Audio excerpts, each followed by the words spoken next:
It's a little loud, actually. Okay, welcome to Friday night stream.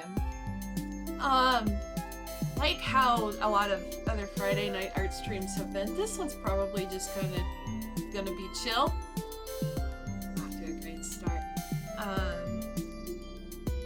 And tonight I'm trying to get through a couple of things that have been sitting in my work in progress folder for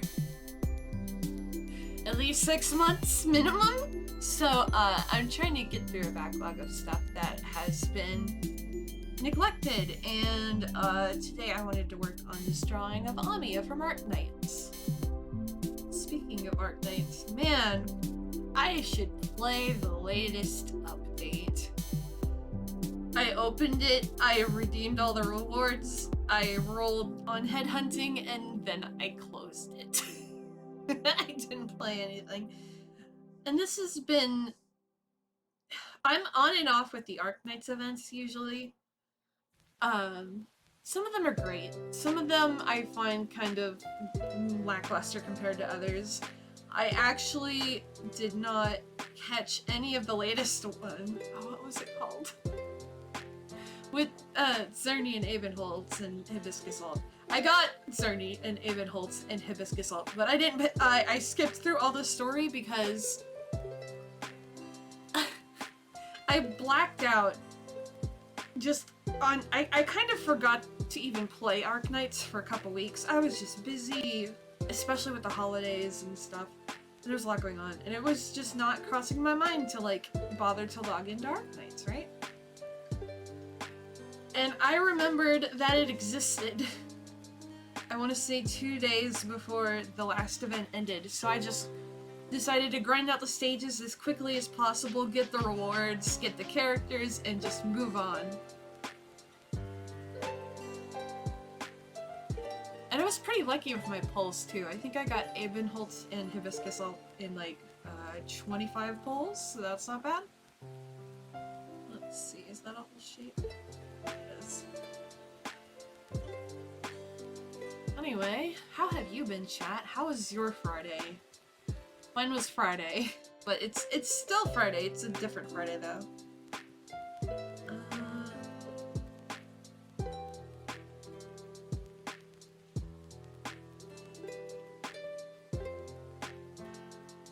It's different because work is now over. I don't have to think about that for a couple of days. You know, it's the weekend.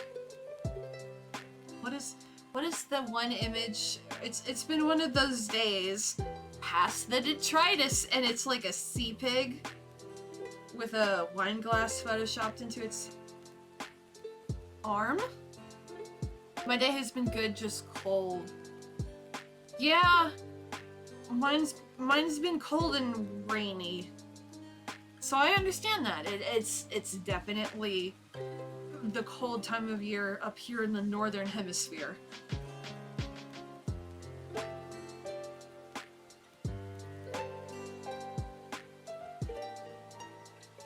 Anytime I see someone I follow from like Australia or New Zealand posting about the weather, it gets me so just upside down for... That was a terrible thing to say. Just, it gets me so confused for a minute, and then I remember how hemispheres work, and I'm like, oh, right, that's... So I think it was like Ren from Niji Sanji. It was like, it's too hot outside. It's like, it's January? What the fuck are you talking about? Are you in like... And I was like, oh yeah, right, Southern Hemisphere. Where seasons are opposite ours. Oh, this is... I'm not even using the right color. It's fine. I'll fix it later.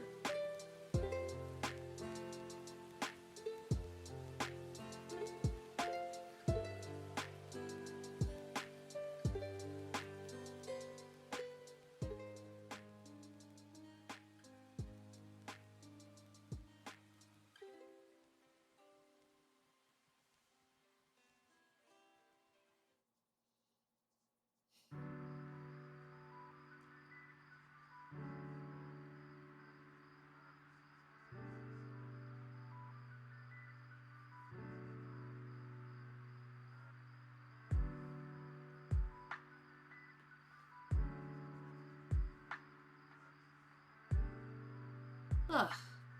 I almost thought that the stream was going to be late today. I was genuinely impressed that that didn't happen this time.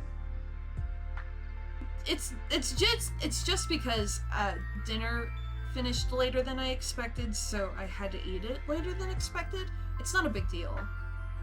And it probably would have only been by like 20 minutes, maybe? I was just impressed with how quickly I ate, with the stress of, hey, maybe I do not want to start late if I can help it. Which I know in the grand scheme of things, it's not that big of a deal. I don't know. I'm just trying to make small talk. It's a very poorly veiled ruse. Hello. I am doing things. I hope you are doing things that are moderately enjoyable on this fine Friday evening. Let's see. So we've got skirt and then jacket. Okay. Neck and then what is okay. Let's do that next. It's been so long since I've looked at this. I'm having to remind myself what all the layers are for, since I'm notoriously bad at never ever naming my layers. Oh, you're working? Oh, rip. I'm so sorry. I went to work earlier today, so I feel you.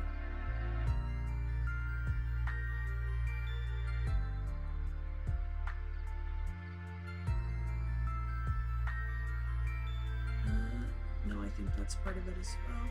Okay.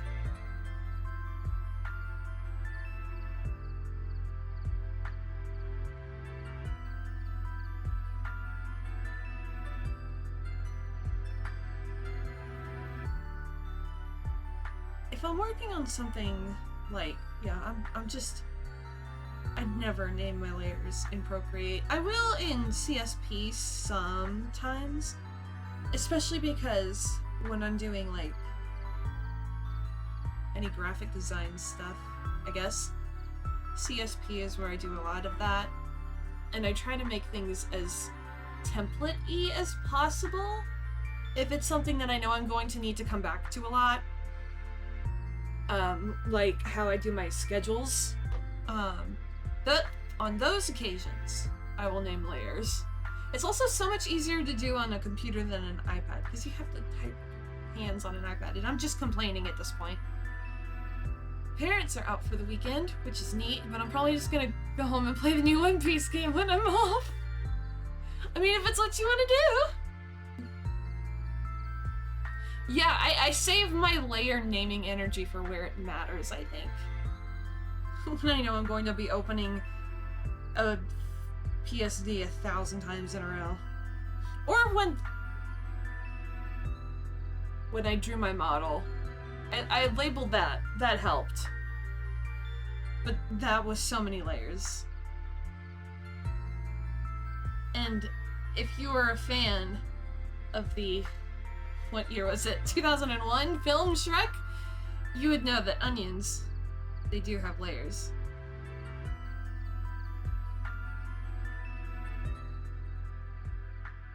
Sure.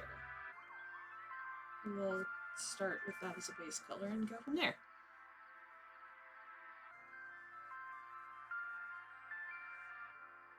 You made the joke for me. That's my point, though. I'm here to be the person to make the jokes. I am the one entertaining you.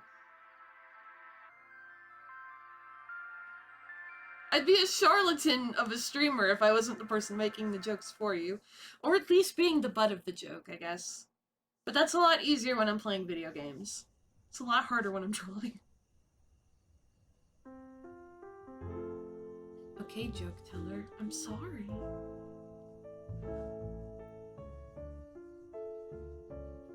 I will be genuinely a little bit honest with you. I had half a mind to just be like, I really just want to play more Diddy of Carmiana, because I've been thinking about it ever since Wednesday night. It's like, maybe I should just do that again. But no, I should not. Oh, thank you for the head pats! should stick to my schedule. I wrote it for a reason. Oh, yeah. The problem with me is that I like to do variety stuff, and it's hard to schedule out games that you know they're gonna take like multiple streams to finish. Like Yakuza was a good example of that. That was all I streamed for a while because I didn't want to sit and think about it and not play the game because I wanted to know what was happening. But also I was like, well, the faster I get through this, the faster I can go to doing a variety of things again. But that was when I was only streaming 2 days a week. Now that oh my god, excuse me. Ugh. Now that I'm doing 3 days a week, it should be a little bit easier. If I end up going down like another big like multi-stream game, I can do 2 streams a week to that and then 1 stream a week to something else. That's like the current idea. Hello, Tuttle! Yeah, it's like that way I don't overwhelm myself, I think. So I don't want to do that if I can help it. Let's see. Zoom back out. Zoom back out. Okay. So skirt and inner ear tuft. I guess I can start doing the hair.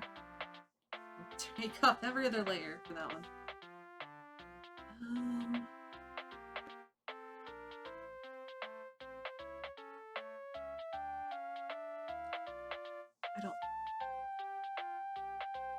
Let me think about what shade of brown I actually want to use.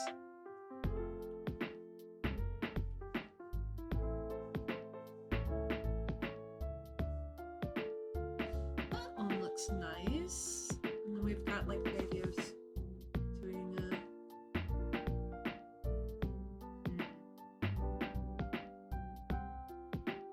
Eventually it'll be multiple colors. I'm just trying to figure out which one would be better for the base color.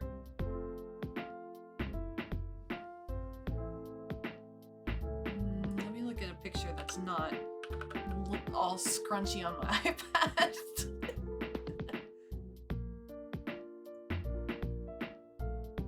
Patiently waiting for the next installment of Mallory playing Yakuza.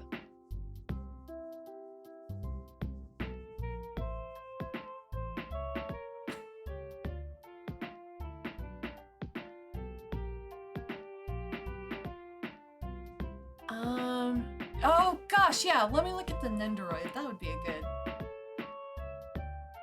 The Nendoroid hair is neither of those colors. It's more orange toned. A little more saturated. Yeah, there we go. Okay, that is the base color now.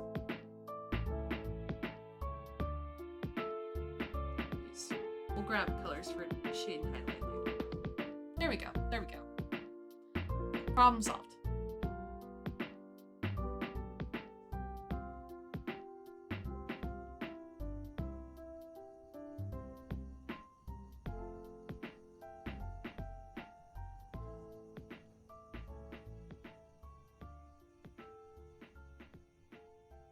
The nice thing is that when I stream myself drawing, I have multiple screens I can look at for how the colors show. Oh, what are you? Overlapping line? No, we can't have that.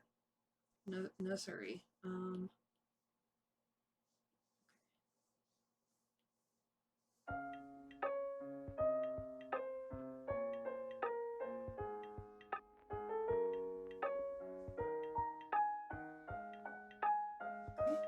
Okay.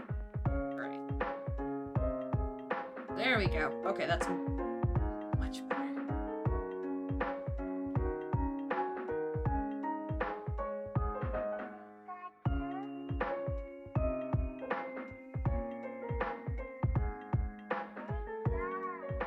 No, but in all seriousness, I do really want to stream Kiwami at some point. And I think it'll happen.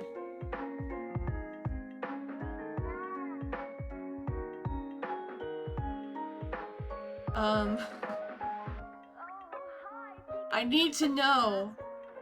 I need to know what happens to my boy Majima. Honestly, I don't give a fuck about Kiryu anymore.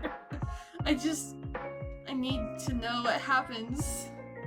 What is this character's name again? Her name is Amiya, A-M-I-Y-A. So for character reference, in Arknights, you're part of a pharmaceutical organization. I was like, what is the word? None. Named Rhodes Island. Yes, like Rhode Island, but with an S at the end of road. And their whole point is that they're trying to find an end to this disease called oropathy, which you can only get in this universe. And oropathy comes from exposure to this mineral called originium. I'm ignoring you, Prowler. I don't care. I like Majima. I don't care about Kiryu. That's not my point anyway. They get oropathy from this mineral called originium, which is like a double-edged sword because they need originium to power a lot of things. Like, it's been a minute since I've read the lore, but from my understanding, it's kind of like, I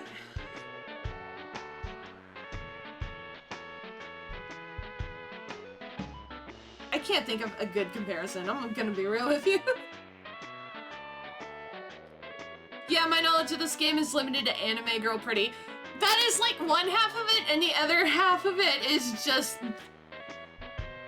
I like it because I think the world building is very, very good. Because it really is just you as the player character are a witness to, like, the goings-on of this world, and you can have a hand in a couple of things, but most things you really don't. You just kind of... Well, I mean, there's gameplay because it's a tower defense game, you know what I mean? But some of the story you don't have any involvement in and you just watch, but the story is just... I don't know why I'm saying story like that today. It's written very well, I think. I think the writing is phenomenal. I love how they have the different races of humans. Like, for example, Amiya here is a Cautus, which are rabbits. Something Latin. I don't remember off the top of my head where it comes from. But, yeah. And there are felines, self-explanatory, Kuranta, which are horse people. But they have features of a horse. There we go. There's one character. There's only one playable character so far, but there's a race called Anura, which have traits of like amphibians. The Aegir have traits of different undersea life, like everything from sea urchins to sharks. A lot of my favorite characters are Aegir, so I'm a little biased. Entering your Canadian arc. Oh. It's because I watch Trailer Boys all the time. Trailer Park Boys all the time. This is off to a great... This stream is great. It's so just bumpy today. It's because I watch so much Trailer Park Boys. That's where the Canadian comes from. Anyway, back to Arknights. Some of the most popular characters are like Volpos, which are wolves. Dr. Kaltseat, who is one of the most important characters in the entire series, I would reckon, is a cat lady. And then Amiya, bunny girl that I am drawing here, is the leader of Rhodes Island. She's also like 15 years old. I know. Children having to deal with really difficult circumstances is a big norm in this series. Personally, I prefer Letterkenny. I have not seen Letterkenny. I will one day. But I just love Trailer Park Boys. It's one of my favorite shows.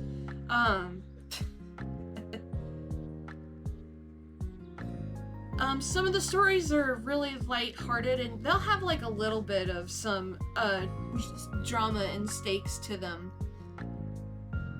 But they're not too stressful. Like Gavial the Great Chief Returns, I think, is a really good example of one that's not super heavy. You've got some that are kind of in the middle, like oh, what is it called? The one with Ceylon. I don't remember. That one's like medium in terms of like stress and like intensity and world building. And then you have stuff like the main story. The main story is really dark sometimes.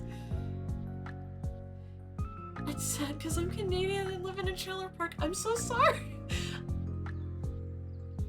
I don't know anything. Oh, geez, Louise. I don't know anything about living in Canada. I've never even been to Canada. I just really like that show.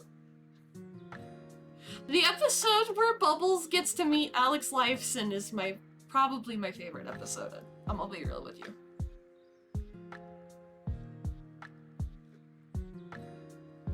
My favorite thing about that show, okay, I'm going to go on a tangent for like 20 seconds, I swear, is that even though Ricky is such an asshole, he's also so nice compared to like most Americans, at least most Americans I've met. Like, it's like how Gordon Ramsay, he says a lot of like words that could be perceived as full of vitriol and hatred, but there is none whatsoever, and it's just surface level, like cursing, but he's still being nice. Ricky's kind of the same way. And I just love that about it. Like, honestly, I think everybody is to an extent. Except, oh god. Anyway, that's not the point. The point is, Arknights is really good. But you, this also, to add to the extra just craziness, in addition to like a mineral that powers a lot of infrastructure and like the world processes. You can tell it's Friday night. Maybe I should save games for Friday night and save art for when I'm not burnt out on a 40-hour work week. Oh god, that's something to think about for later. All of the nations of the world are mobile on these like giant land ships. And when I say giant land ships, I mean like it's like these giant mechanical things that have actual countries just on top of them, walking around the planet. And this is because in this universe, the planet is struck with like supernatural disasters on steroids, right? Called catastrophes. And catastrophes are just like every natural disaster you can think of, but they're all just worse than normal natural disasters. Like volcanic eruptions, giant tornadoes. I don't have any specific examples in my head except for the volcano one. And that one was a narrowly avoided disaster. So yeah, instead of like figuring out how to protect the cities against these catastrophes, the whole planet was like, let's just make all of our cities mobile so we can move when catastrophes happen. So that way our cities won't get hit.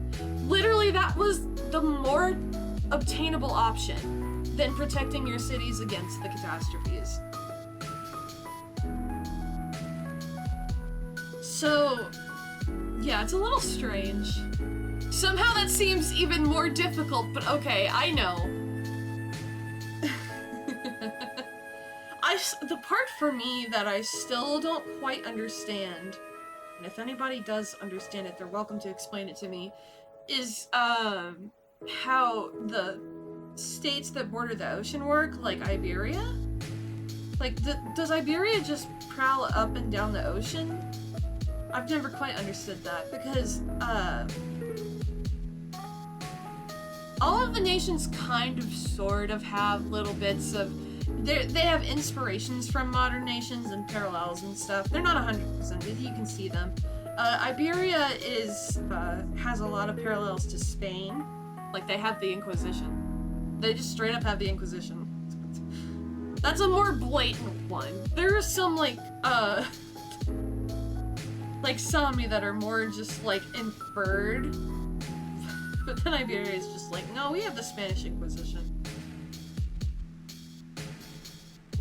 But they border the ocean, and, like, I'm thinking about that particular correlation ever since the Stultifera Novice event a couple of weeks ago. Which I'm still upset I didn't get to finish, because I wanted to know what happened at the end, but I know I could look it up on the internet, but I don't want to do that. I want to unlock it myself. But I'm bad at the game. I'm so bad at the actual gameplay. A lot of times, if I know that I want to get all of, like, sometimes it's just getting all of the basic event stages unlocked, but, like, the EX stages, which give you, like, extra rewards, I have to look up a guide every time. I'm just so dumb. I'm not even up to date in the main story. The main story's on, like, what, chapter 11 now, and I'm still on chapter 7. It's a travesty. And I somehow still haven't been spoiled. I don't know how that's worked. Well, okay, never mind. I've kind of been spoiled, because I read ahead, but whatever. Don't worry about it. I'm not going to talk about any of that here.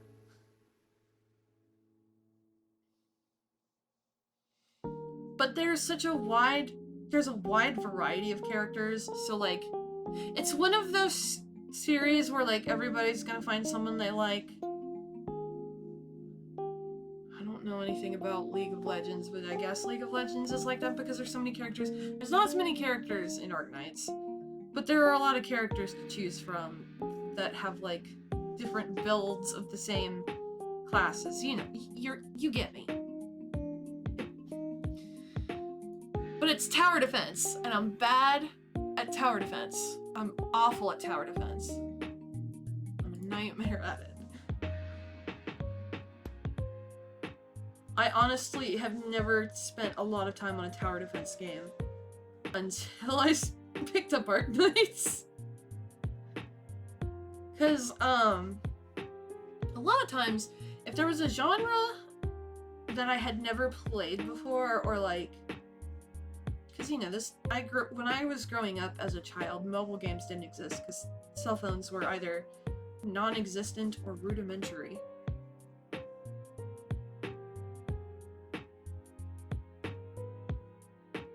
My brain just stopped for a second. That just happens. Just don't worry about it.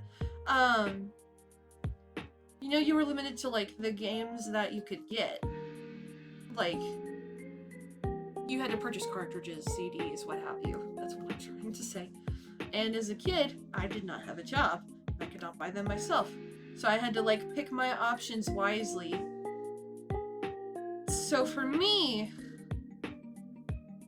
my whole thing was, like, if I ever see like a genre of a game that I'm, like, interested in, but I'm not sure if I want to invest in it, I wait and see if a Pokemon version comes out, because then at least it's got the Pokemon coat of paint on it. Yeah, when I play tower defense games, I just find the tower that looks the coolest and put 8 million of them down, then get surprised when I lose. Bro, this game is so hard!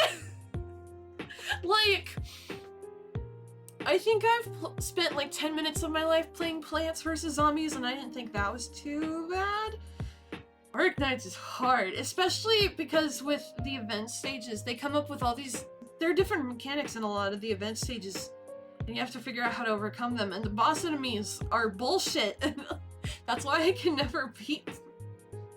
I couldn't beat stage 8 of the last event because that boss was a nightmare, and I was like, I don't want to look up a guide on how to do it. I want to figure it out myself. And I tried like 40 times and I couldn't do it, so I gave up. Rip. It's okay. I got all the characters, so it's fine. Oh boy. Yeah, for me, if I was interested in a genre of a game but I wasn't sure about committing to it, I'd wait till a Pokemon version came out, but I'm not sure. Are there any tower defense Pokemon games? I'm sure there has been like a mobile version. I don't keep too close of attention to TPC's mobile games department. I've played a few of them, but I'm just not like super up to date on that. But off the top of my head, I don't remember a tower defense Pokemon game ever being made. Yeah, okay, I'm not crazy.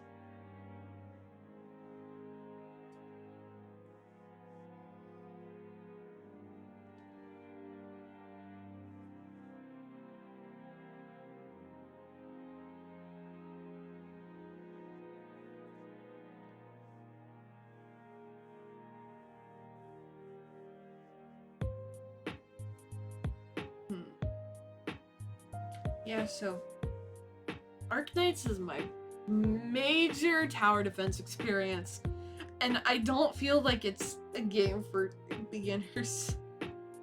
It's very hard. But thankfully there are a lot of really great content creators out there that I don't remember any of their names because it's been several months since I've looked up how to beat an Arknight stage that I couldn't beat because I haven't been playing it in a while. But there are a lot of content creators that can show you how to beat near any stage with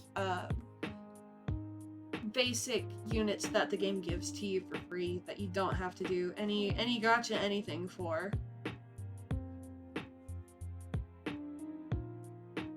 And sometimes that works when I try to take those like concepts that happen in those videos and apply it to my own characters, but sometimes that's a really bad idea. Because like even though you have a lot of the same classes, characters have really different. First off, there are subclasses. Second off, a lot of characters have not super unique skills, but pretty nifty unique skills. Like they're unique enough. I'm not selling it very well, but I don't. I play it for the story, not for the gameplay. Like, tried and true, I play it for the story. Like, yesterday I saw that there was like a new event and stuff, and I was like, oh boy, I'm gonna go do all of the things. But then I saw that an operator record unlocked, and an operator record is just a little, snippet of story that gets told, like, you see, but, oh my god, what is up with me tonight? 1 second, I need liquid after that nightmare of words.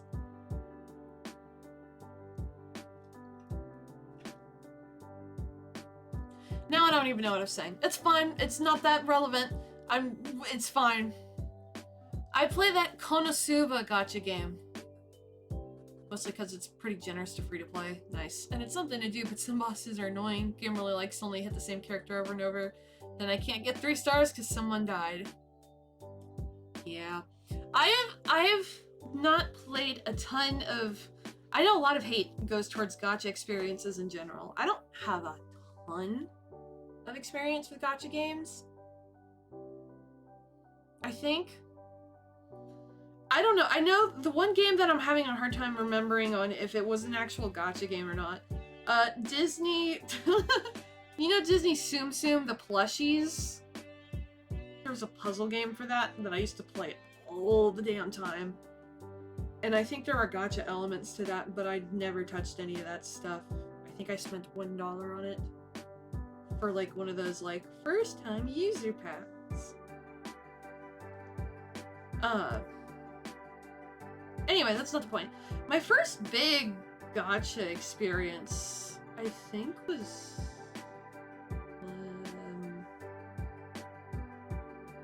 I think it was Genshin Impact. Yeah, isn't Arknights literally gacha? Yeah, but I didn't start playing gacha games till like 2012. When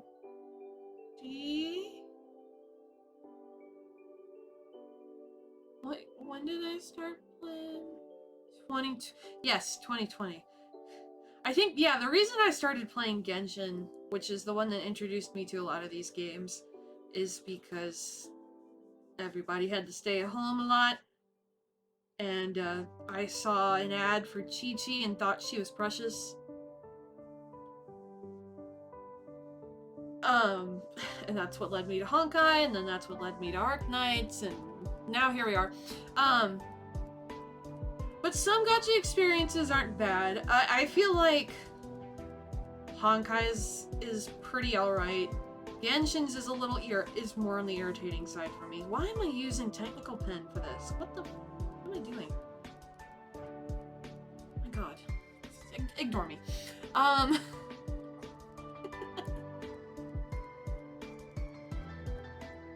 Arknights is I think it's not terrible. There are lots of ways to earn gacha currency just by playing the game.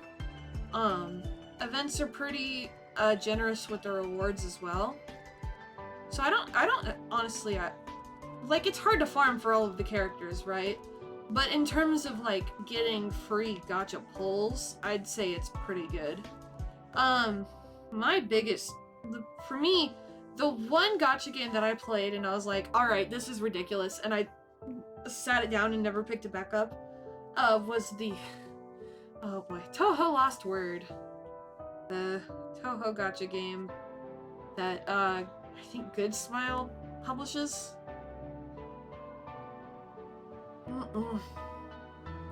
That game is not good. That game is not good. There are no, I have not looked at the game in like a year. And I see pictures and videos of it all the time because I have so many Touhou mutuals on social media.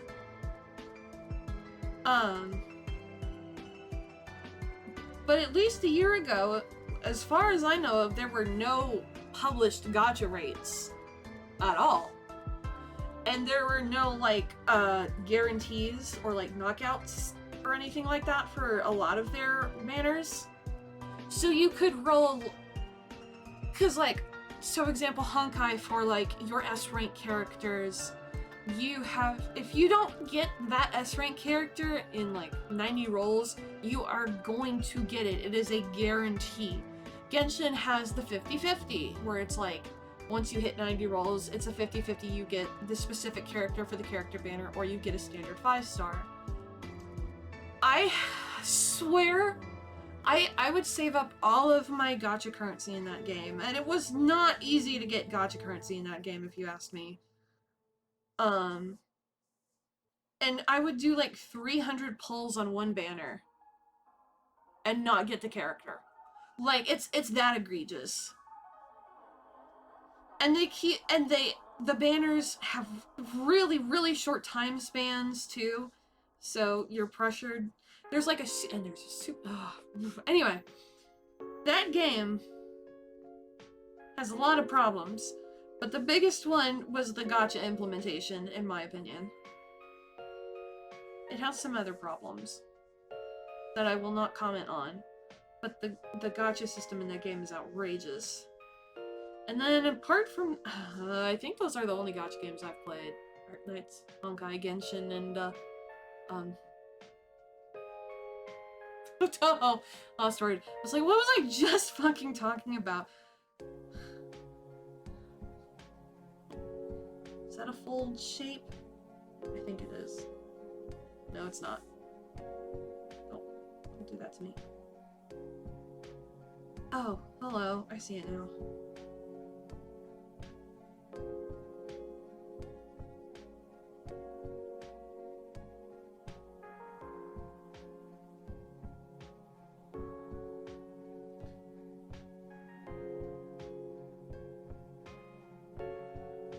Because I've never had a big history of, like, his gacha games have been on mobile forever, right? Like, that's, when you think of gacha games, a lot of people tend to conflate that with mobile. Like, even though a lot of the games I play aren't on mobile, some of them have mobile options too. Where? Yeah, there we go. I'll figure it out eventually. Damn it. I'll just color in the lines until then. That's what happens when I have line art on like 5 different layers. It just... complex pieces are complex. Anyway, that's not the point.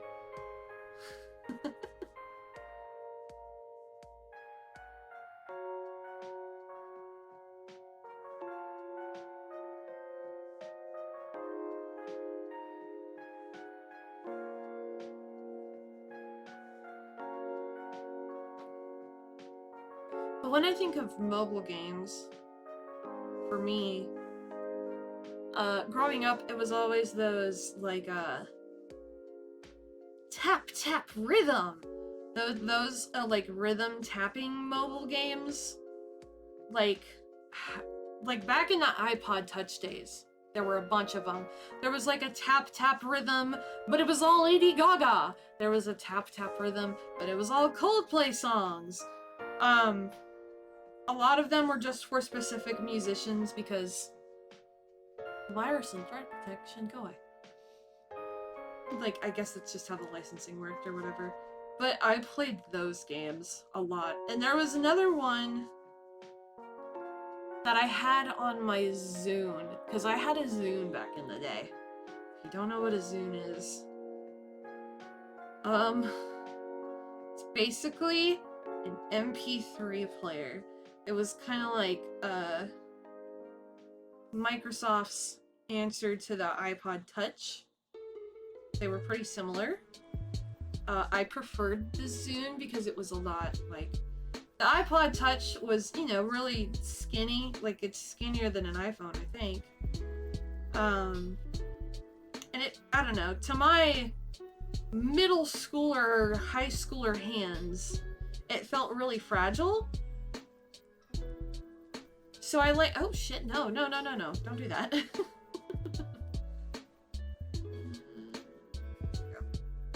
That's a good threshold. We'll leave it at that. I was scared of breaking something like an iPod Touch, and I was scared of breaking a Zune. Although, foreshadowing, it doesn't matter what technology it is. If I touch it, there's a good chance of me breaking it. I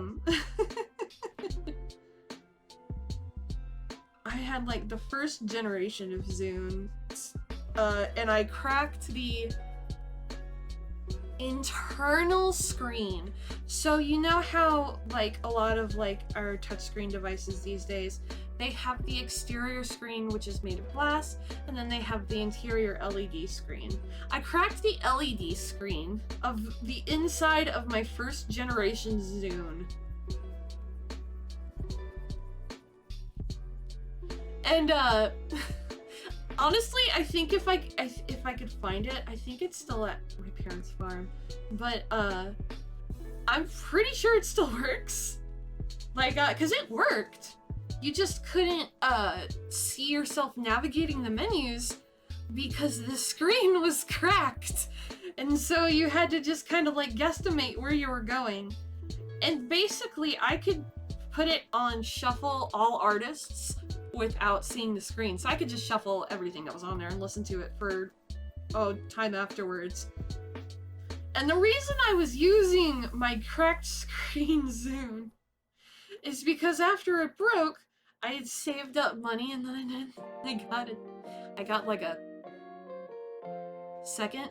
Oh no! Why aren't you propagating, chat? Chat, okay. Sorry.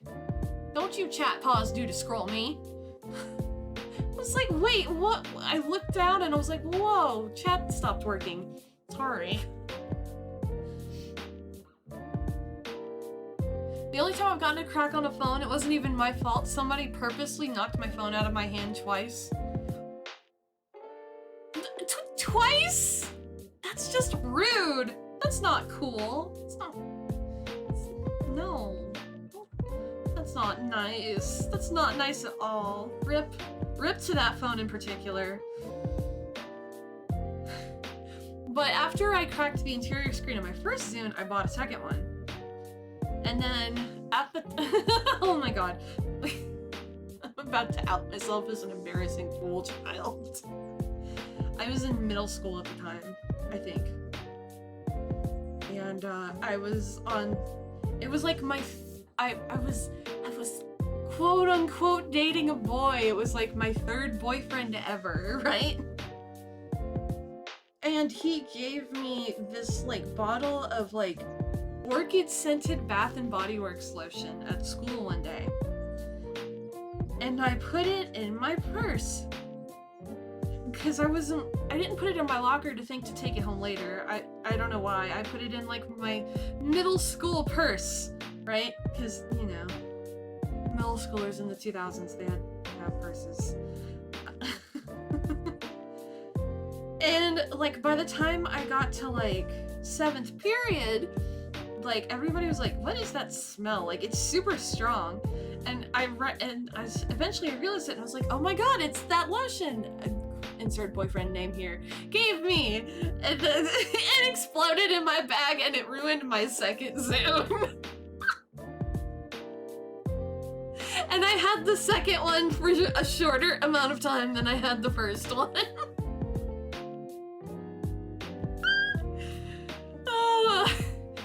And then after that, my mom was like, you're gonna stay with the one with the cracked screen for a while.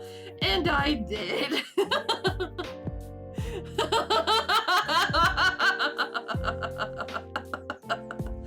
I had a propensity for destroying small handheld electronics at the time.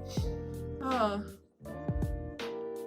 Although I think at some point I dug out my like little 1 gigabyte MP3 player that I had gotten when I was younger, like when I was 10-ish.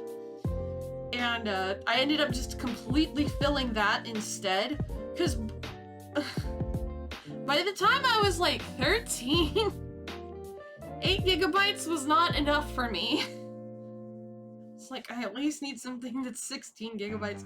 But I was like, I got tired of using the messed up cracked screen Zune, so I dug out my old 1 gigabyte little generic MP3 player and just filled it completely and used nothing but that for like a year and a half and just switched out songs on a regular cadence. And nowadays I use Spotify. It's very strange.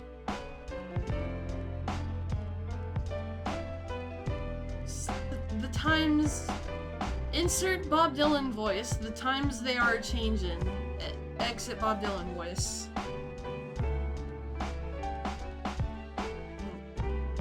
Admittedly, I'm not the biggest Bob Dylan fan, but I do know that song.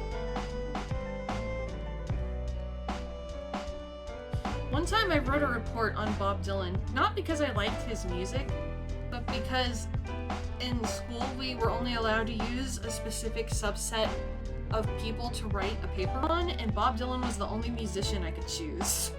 So I chose him.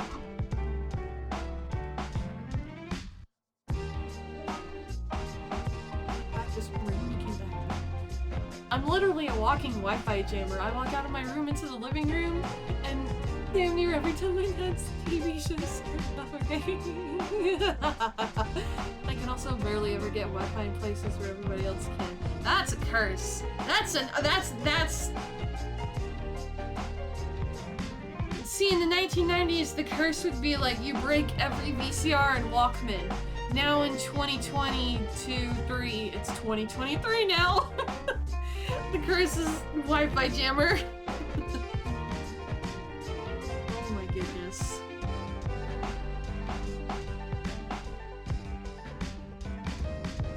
Not me calling in the wrong section. I'm so smart.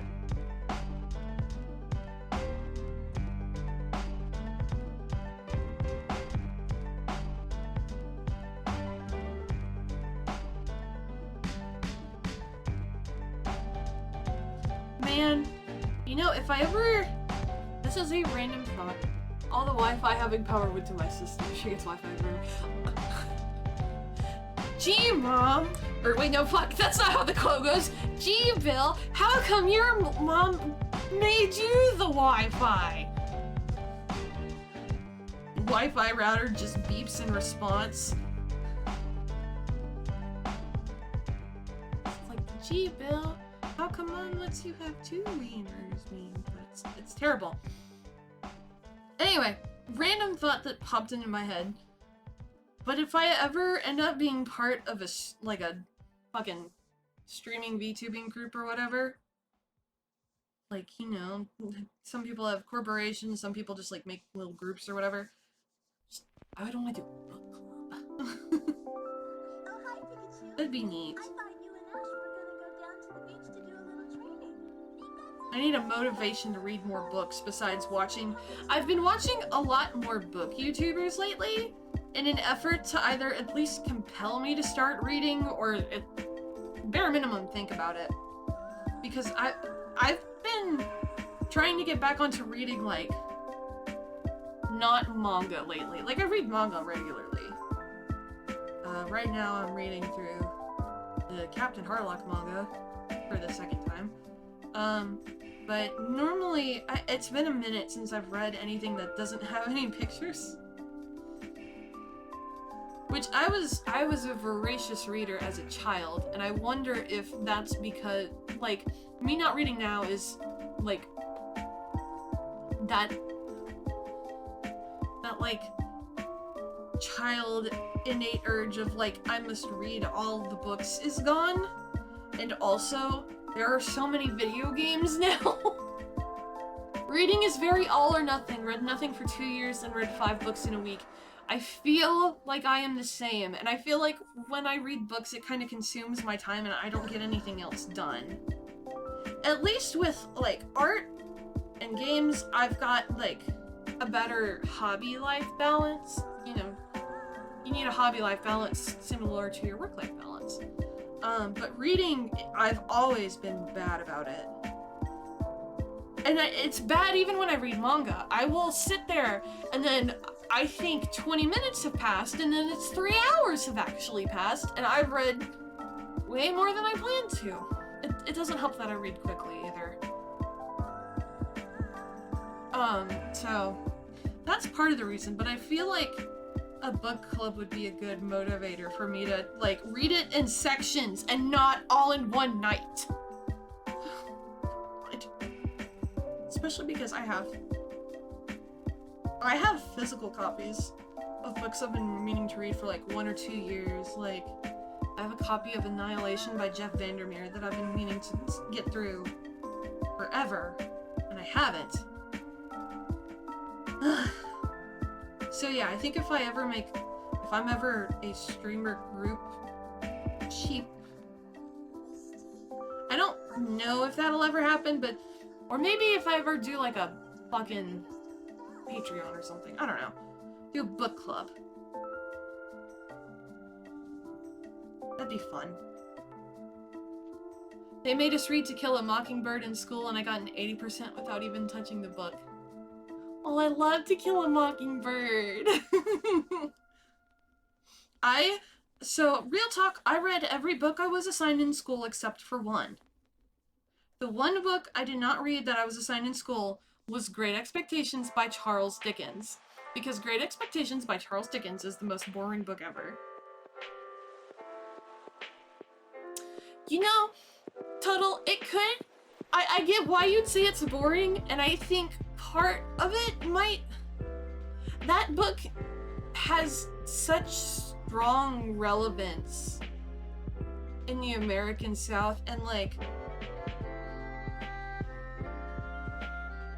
It hits very deeply home to me, if that makes sense. Even though, you know...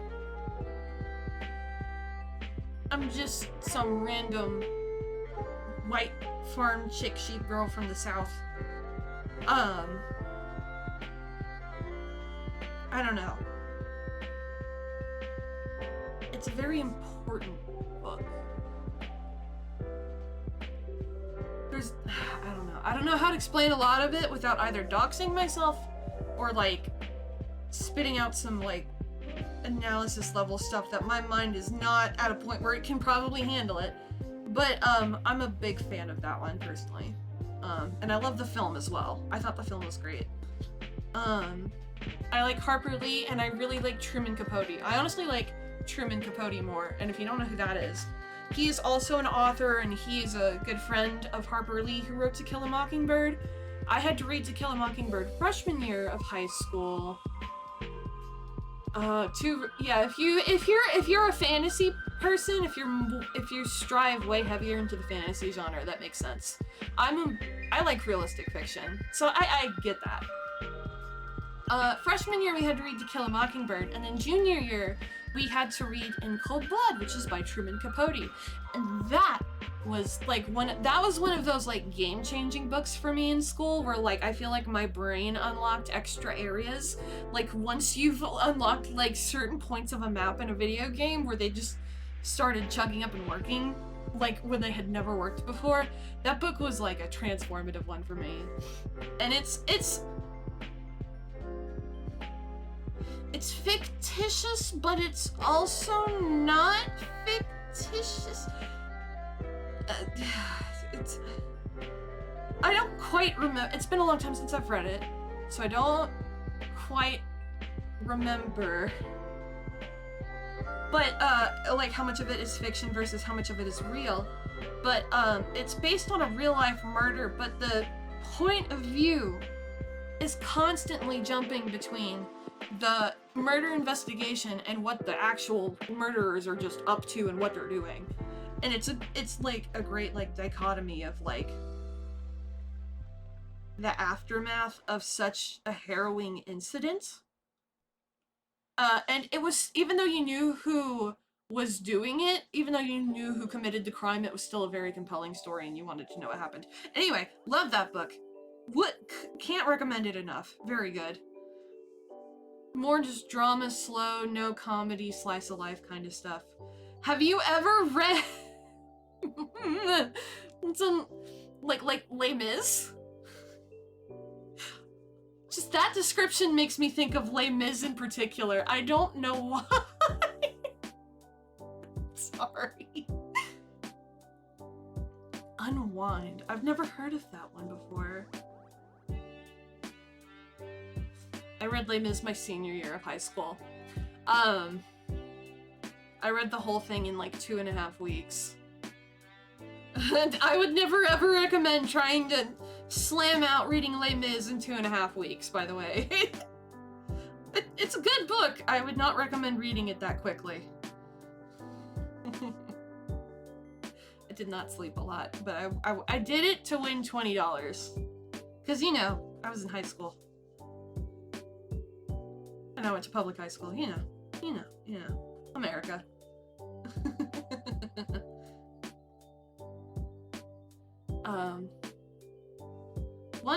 Another one that I read in high school, and I think I talked about this once in a different stream, because I would love to, like, if I ever get RPG Maker and like get my hand at like making an RPG video game or something, my first try is just going to be recreating that book.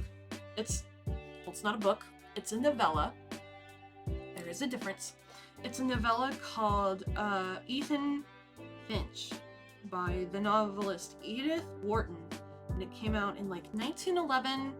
And it's pretty short, but it's about a guy who comes to this small town either in New England or Canada or maybe Alaska, somewhere where it snows and is cold.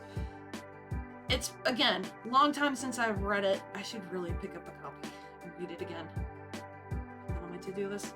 Anyway, and he meets the titular Ethan Finch, and he learns about, like, how Ethan Finch got to where he was in life. And I'd say it's a drama. And it's got, like, a good, like, hang on. I have to think. Like, how it works is, like, it starts pretty good, and then it kind of peters out, and then it's got, like, these little points of, like, intrigue. and you're like learning stuff about, and then the stuff happens. But then when the climax happens, right, the climax just goes whoosh, and then just wait, no, that's not even correct. Whoosh, and then immediately falls. Like it's just like one big super boom. Even though you kind of have your suspicions of what's going to happen, like what it is, like what the climax is going into it, just the way it's presented and the way it's written and described gives it so much force to the actual climax of the story, and it just kind of leaves you reeling at the end with the denouement and stuff at the end. Anyway. They take apart delinquent teenagers and use their body parts. Oh! Oh! Okay. I have never read this book, and this is going to be a really stupid thing that's about to come out of my mouth, but I've been listening to Ali Z talk about Divergent, which I've never read before. I was listening to that before I started streaming, and that sounds like a body horror version of Divergent for some reason. Just based upon that one Ali Z video. Oh man.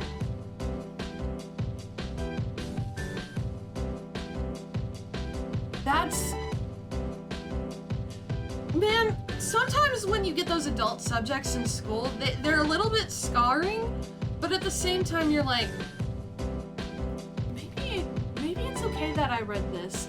Okay, it's not super horror. Okay. I read a book when I was in young age. I don't know. Probably 10-ish. That one really got to me.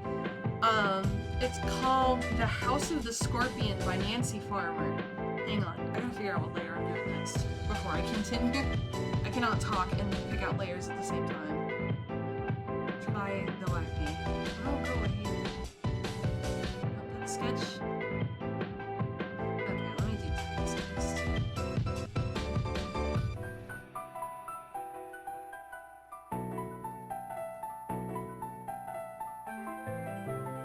Hello, Top Titans! There's a character that is made... Oh! For very Frankenstein! Very, very Frankenstein. Another good book that I would recommend. I've never actually read Dracula, but I love Frankenstein. Anyway, that's neither here nor there. I read a book called The House of the Scorpion by Nancy Farmer, and I was probably like 10. That story is about cloning, like the ethics and like morality of cloning humans. That's that's not the actual plot, but that's like the theme.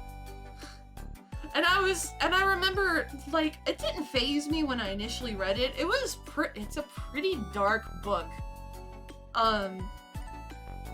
That's also one I should probably get a copy of and reread again. Even though it's written for like a late middle school audience, you know.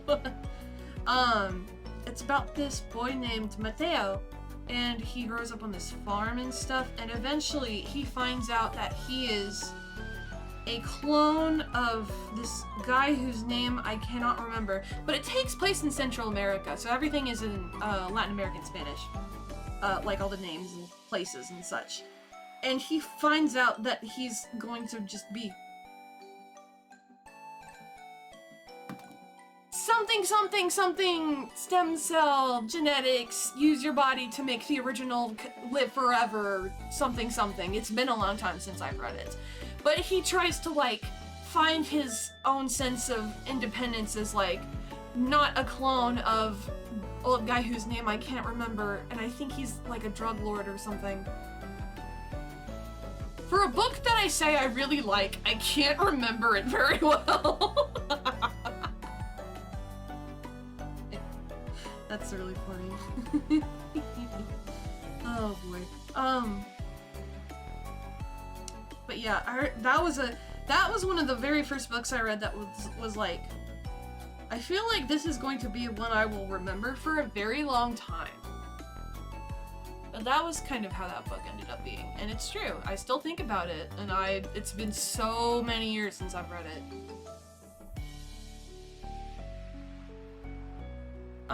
What else? Did anybody in here ever read Hank the Cowdog? I will talk about this all day if I get the chance. You've been warned. I think I might have even brought it up on stream before.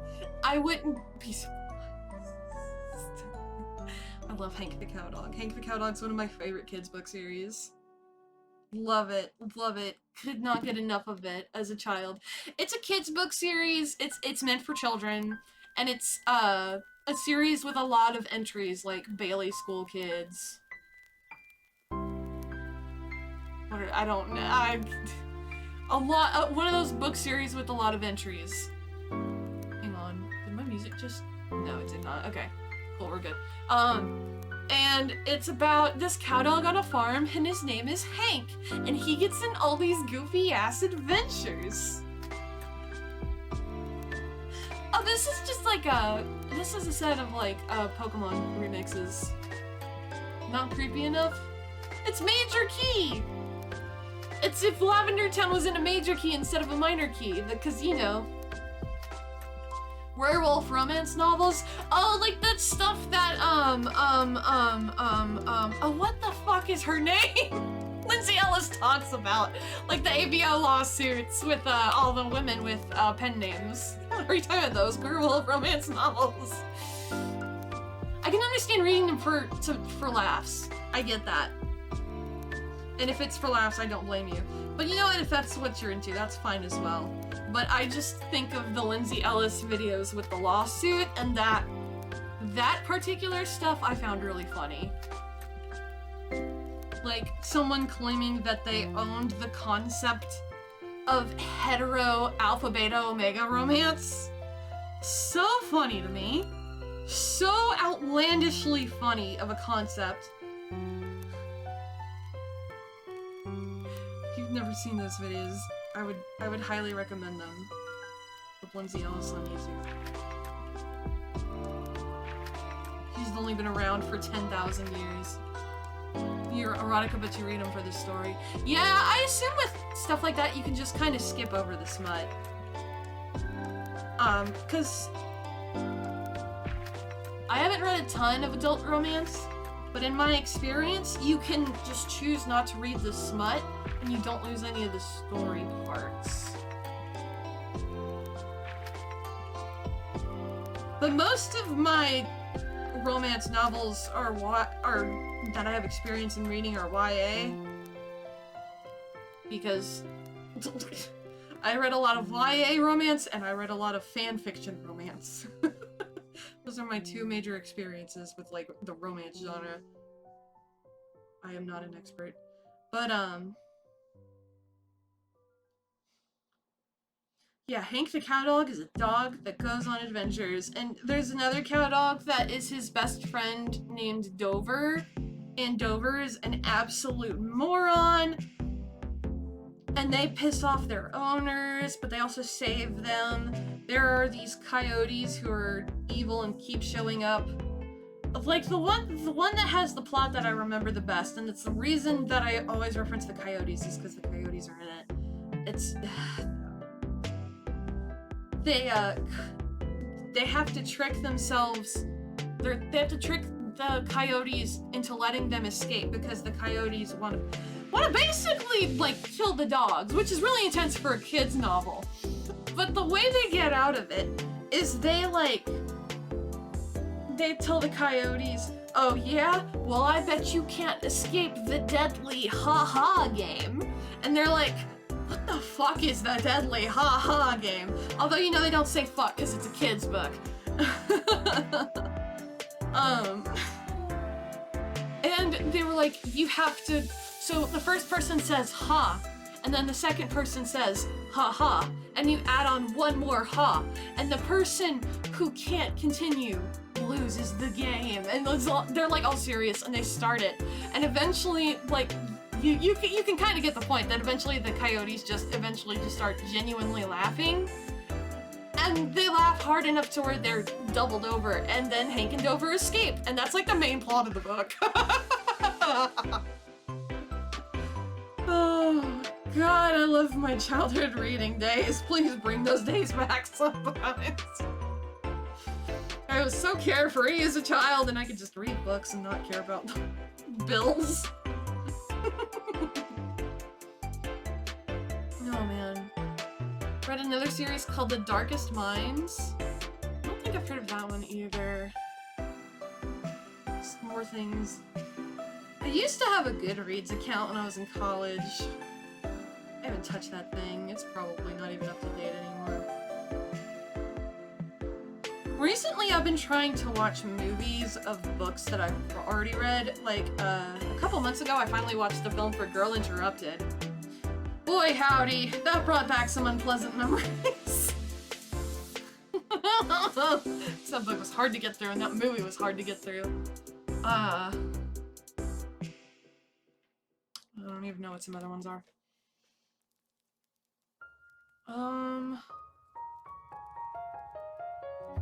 So, okay. Check it out. I'm gonna take like a 3-4 minute break. I gotta go get more liquid nourishment. I'm going to run an ad break, hopefully, so Twitch overlords don't yell at me. Pre-rolls, nonsense. I wish I could just turn them off. Twitch let me just turn them off. I don't care about making money. Anyway, yeah, I'll burb, as my scene says in OBS. I will burb.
Oh no! Hang on. Hang on. Hang on. Hang on. Hang on. Ah. Connect. Connect. Oh crap. Hang on.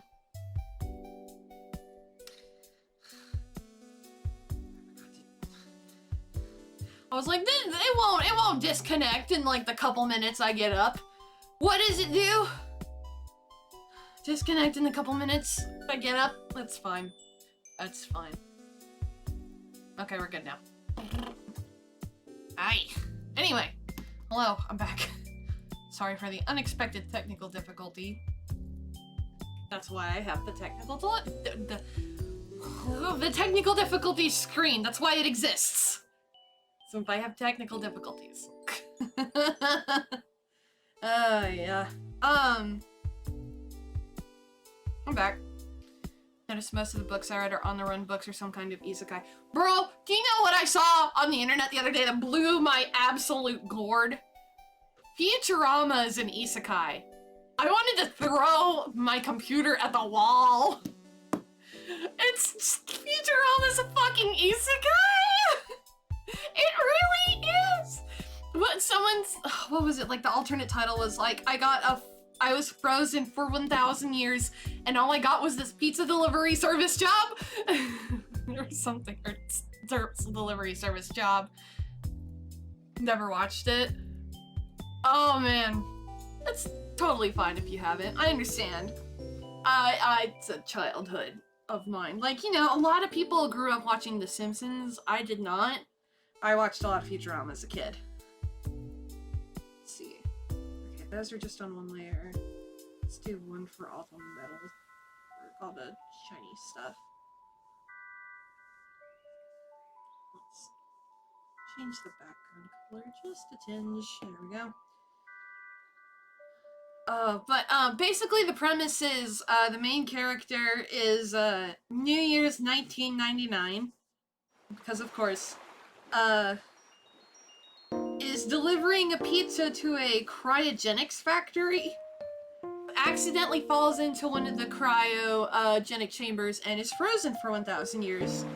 Wakes up on December 31st, 2999, right? Right? Stay with me here. He, finds his closest relative is this, like, I have no fucking clue how old Professor Farnsworth is. 130 something years old? Great times, like 27th grand nephew or something like that. And he runs a delivery service, and so the main character, Fry, goes from being a pizza delivery service guy to just like a independent package delivery service guy. Kind of like an independent DHL, if you will.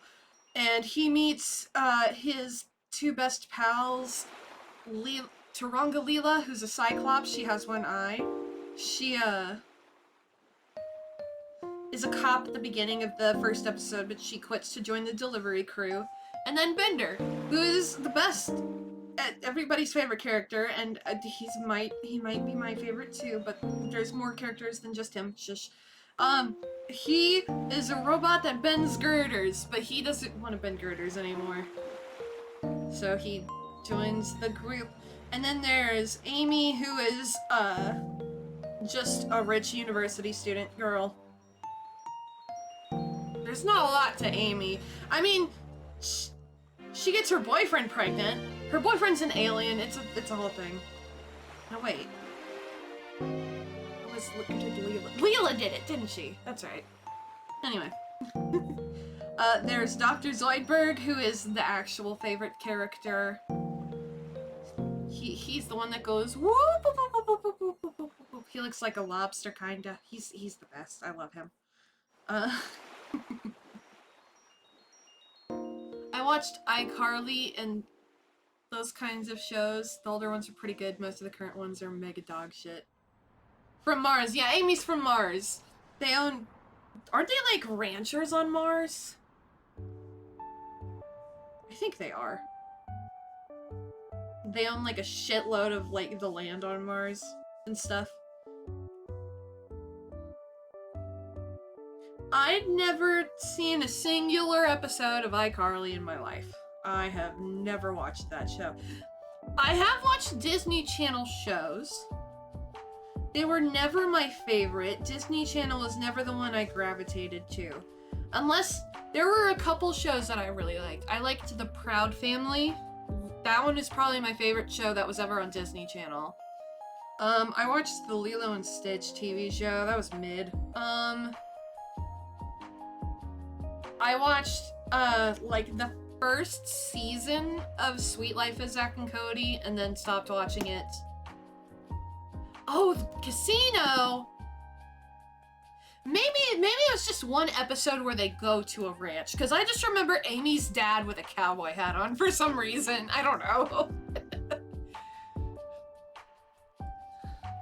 But never mind, that makes a lot more sense. I watched, like, Lizzie McGuire was the one Disney Channel show I watched a lot of, and I liked the Cheetah Girls films quite a bit.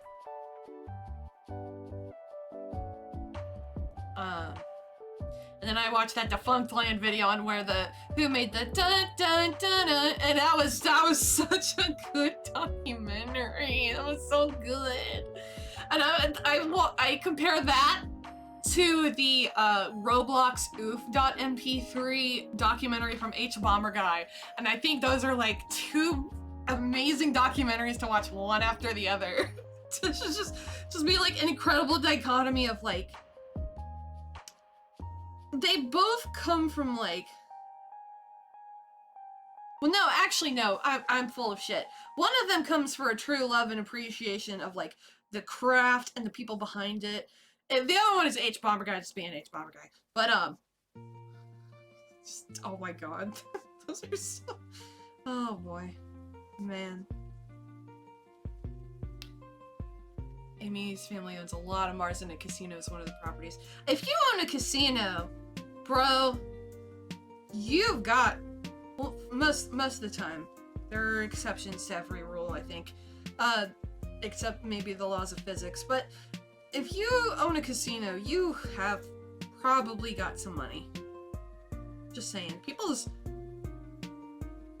I have zero comment on whether people gamble or not because it's not my business.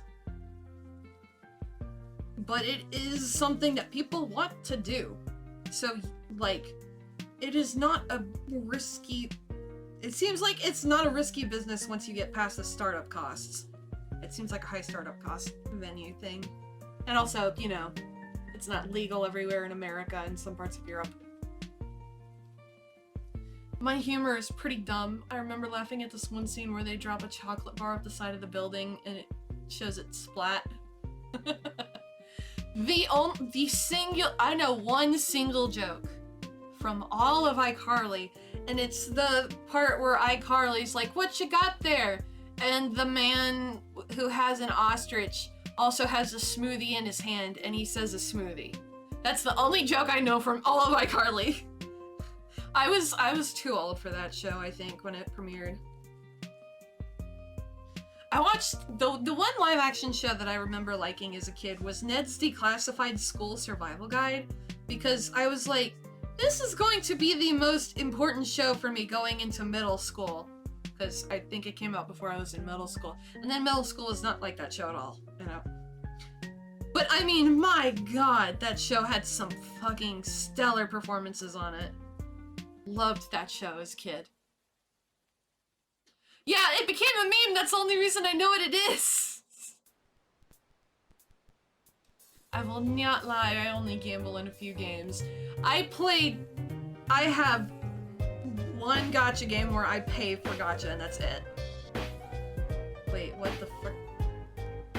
Oh no, I picked up the background color on accident. I was like, what the hell am I doing? Whoa. Okay, wait, is this different? No. Sorry, I'm like trying to remember when this particular music mix ends, and I keep forgetting the time. I mean, some people like their traditional stuff.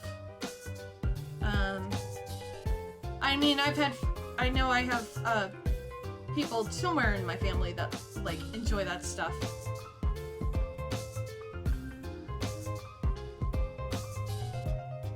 I mean, it's... Human vices, what we consider human vices, are a really interesting thing to think about.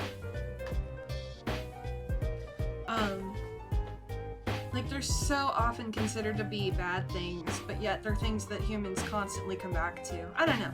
There's some thought for that, but I don't think I've got enough brain power for that right now. I feel like I need to do some reading. Reading of not 70s sci-fi manga.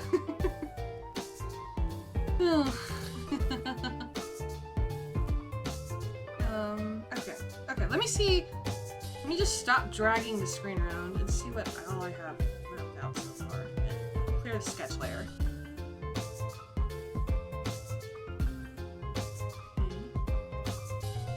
So we need this blue intersection, and then the strap, and then her rings, and then all her facial details. I always save that for last. That's normal. And then the butt. And then...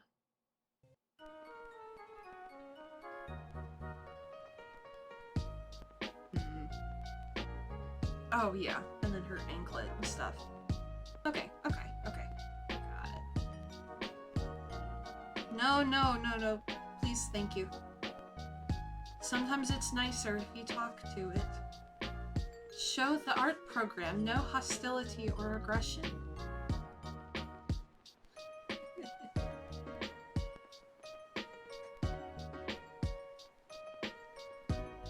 I used to know how to play, like...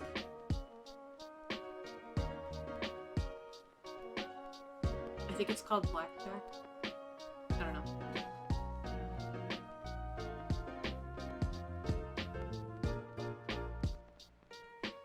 See, I think part of it is like the whole idea of like the endorphin rush of like winning and getting like an amass of something.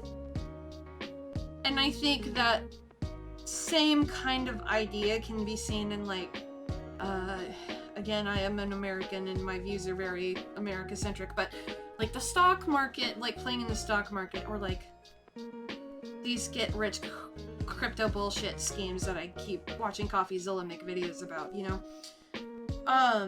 It's like the thrill of just that investment amassing wealth and just giving you an endorphin rush of, I have a more financial backing, which in a capitalist society is probably a good thing to have.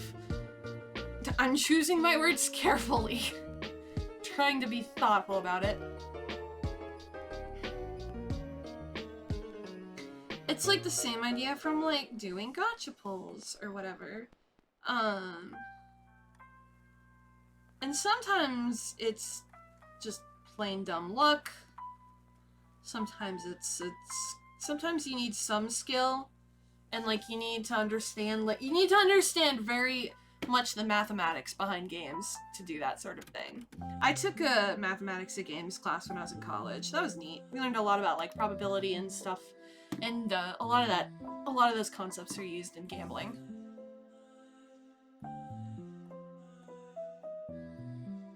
I'll be losing and winning at random for blackjack or poker. Ugh, luck is goofy. That's why it's luck, you know? It's hard to predict.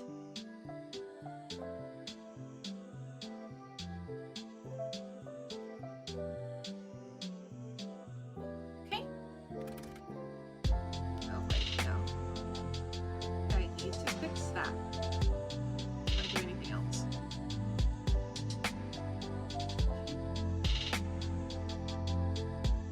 So for the light blue...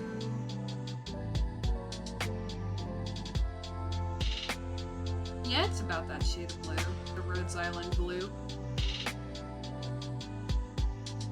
Where? Oh, eraser tool. That would make so much sense. I've been wanting to draw on Clip Studio Paint more. to get used to using a tablet monitor.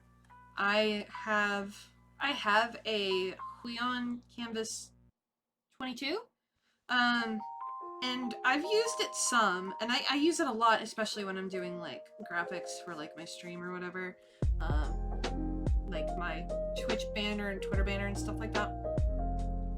But I want to use it for more like actual factual like character drawings, because traditionally I've been like importing like PNGs into CSP and then using them in like graphics work.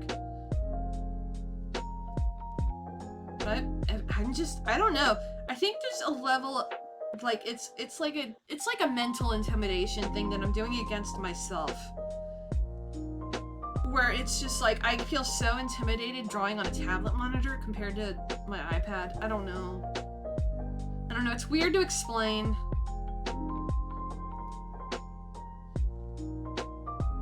It is my very first tablet monitor. Oh, what did I even do there? Stop that. I've never owned a tablet monitor before until I got this one. I got this one 6 months ago, maybe? Something like that.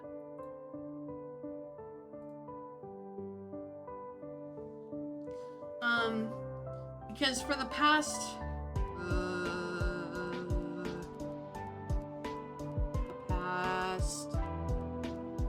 5 years, I think. I'm trying. That's how long I've had this iPad that I use. This thing that I'm drawing a circle on right now.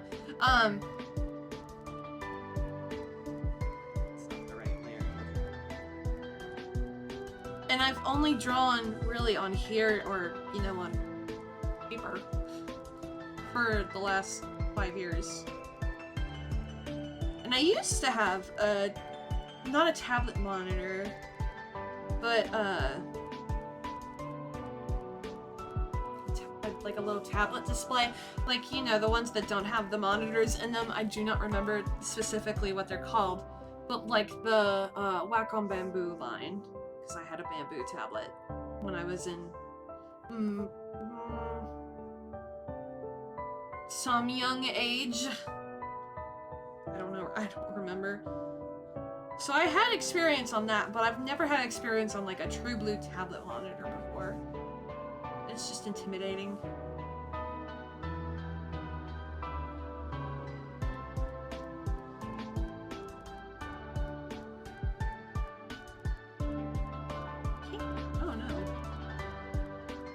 I don't know why, but I have a higher chance of me getting little dots all over the screen when I stream. I don't know what it is. I don't draw any differently when I stream. The only difference is the... Okay. I'm moving you over here. Maybe that'll help.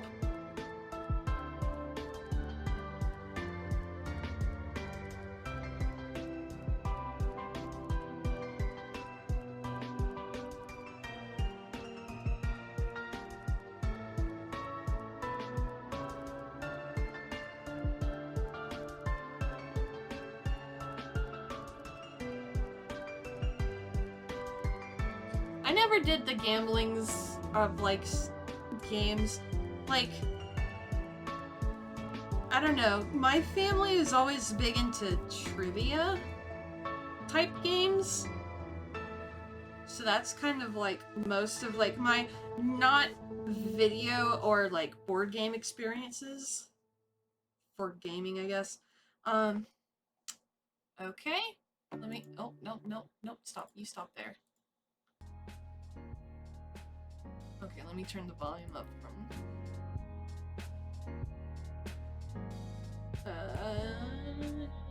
a little bit more. Okay, there we go. Sorry, I had to switch music. So we had, like, Trivial Pursuit. I feel like an elder talking about fucking Trivial Pursuit. I don't even know if people know what that is anymore. But that was a board game that got a lot of usage at my house. Farmhouse. The whole thing is a farm, but I lived in a house, you know. You get it. Y'all are smart. I trust you. then the other one we had that we watched a lot of Jeopardy, a ton of Jeopardy, lots and lots and lots of Jeopardy, and other shows like that. Like Who Wants to Be a Millionaire was another one. But we had if you've ever heard, there were like a DVD board game called Scene It, spelled SCENE, like Scene It, and they always had a question mark, and they had like a million knockoffs of like a Disney Scene It, Children's Scene It, fucking Friends Scene It. I don't know. It's been a long time. Seeing it too. We had a lot of those, and so a lot of my childhood was spent playing this board game with the rest of my family. And like, I am the youngest one by a county mile, because my big broski's quite a few years older than I am. And like, they're all talking about these movies that I have, most of which I have never seen, because it's like Jaws and Citizen Kane, and not all of them are horror movies, but I've gone back and watched a ton of horror movies, which is Psycho, stuff like that. Alfred Hitchcock films, like Dirty Dancing maybe, I don't know. And it was all crap that like I had no idea what any of it was. But I would try anyway.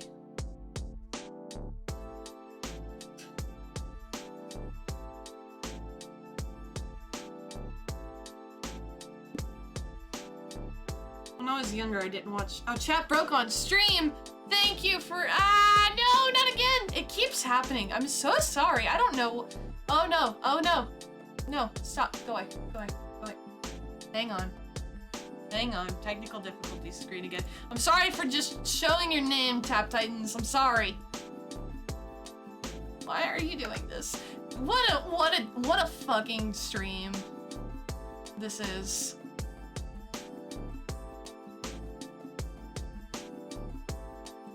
I'm trying to fix it. I'm sorry. I can see what you're writing. It's just not showing up on screen. Now the fun part is my chat box for it is probably the wrong size now. Yeah, it is. It's fine. That's an easy fix. Yeah, okay. You'd think as a person who streams on Twitch, I would be able to figure out quickly how to back out of a Twitch menu, but no. Oh, Lord. But yes, my childhood was full of movie scene themed board games and the ilk. We'll do it on this layer then. Okay. We want. There we go. No, we want. Wrong color. Now that I'm older, I would probably appreciate that game a lot more. Especially because I've seen a lot of classic films now as an adult. Yeah, the menus do be going burr.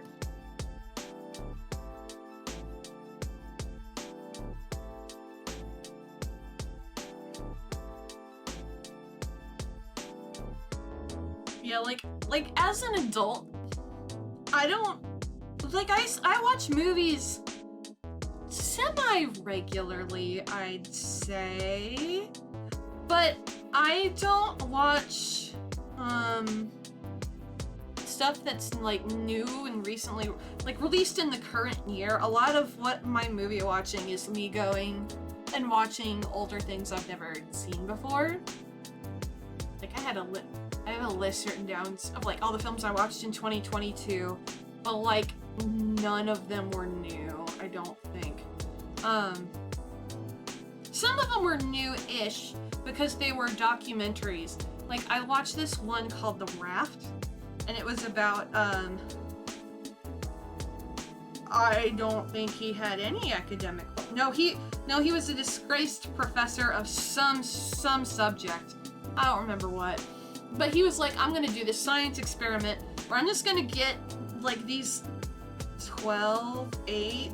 Oh, it's been like 5 months since I watched the documentary. But these people on a raft, and we're gonna go across the Atlantic on a raft. You know, sail across the Atlantic Ocean on a raft with a sail.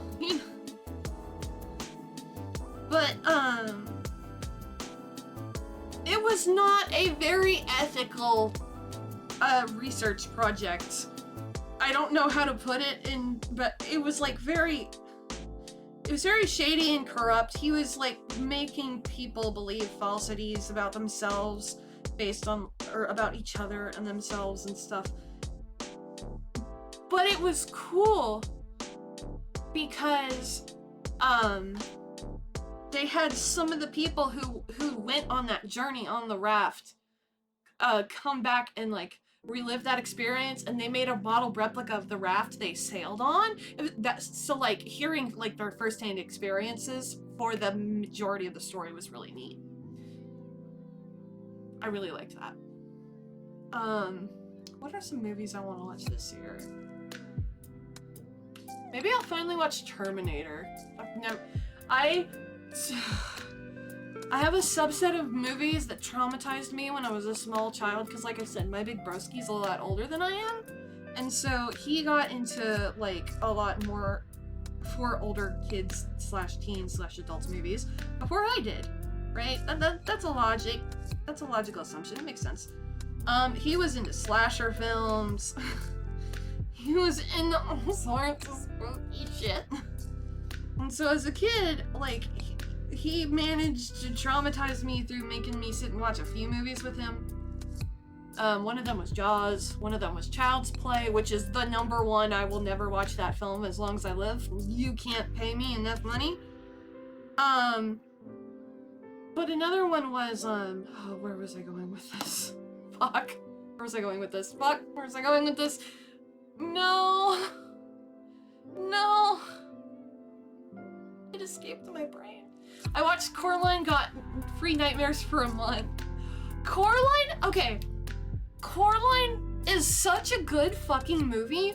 Like, when people are like, you can't make a movie that's better from the book, I would literally just grab a picture of Coraline and just like hold it in the air like, you're so wrong. I've both read the book and watched the film, and the Coraline film is so superior to the book, it's not even funny. Anyway, that's my Coraline soapbox. I love that film. I really want to see Pinocchio, the Del Toro one. I really want to fucking see it. I love stop motion as an art medium already, and just, I want... It gives me kind of Coraline-y vibes. So I think I would like it. Christine? Wait, Christine? Like the one with the car? Are we talking about Possessed Car, Christine? If so, I've never watched the film, but I've read the book. Because I've read a lot of Stephen King. I've read a lot of Stephen King. Yeah, I didn't watch the film, but I know the story. I read that book when I was like 14, 15. A long time ago. Yeah, I've watched a few King films. They're very hit or miss for me. Genuinely, I just tend to prefer the books. Except for, oh my god. Carrie! Carrie is one where I think I might like the movie better, because I don't know how to explain it to you, but I just like the movie better. I'm so good at explaining things. I'm so good at it, man.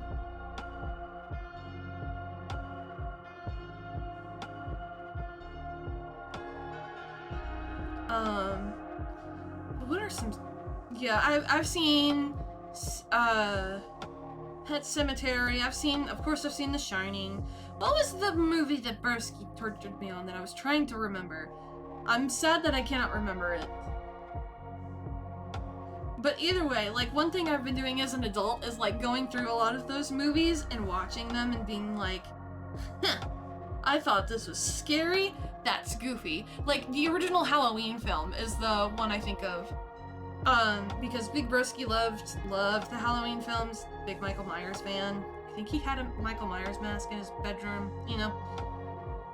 Teenage boys. But I watched that for the first time last year or the year before. Yeah, that's a thing with all of his books. Yeah. He just writes a lot of lewd scenes in his stuff, and sometimes it's really weird, like in that one. Anyway, I keep getting off track tonight. I don't know what the fuck is up with that. I keep losing my train of thought. Most horror movies are boring to me. I don't like jump scares, and the plot doesn't interest me, so I just don't watch them. That's why I love King horror. And again, I mostly read it. I don't watch it, but it's not jump scary.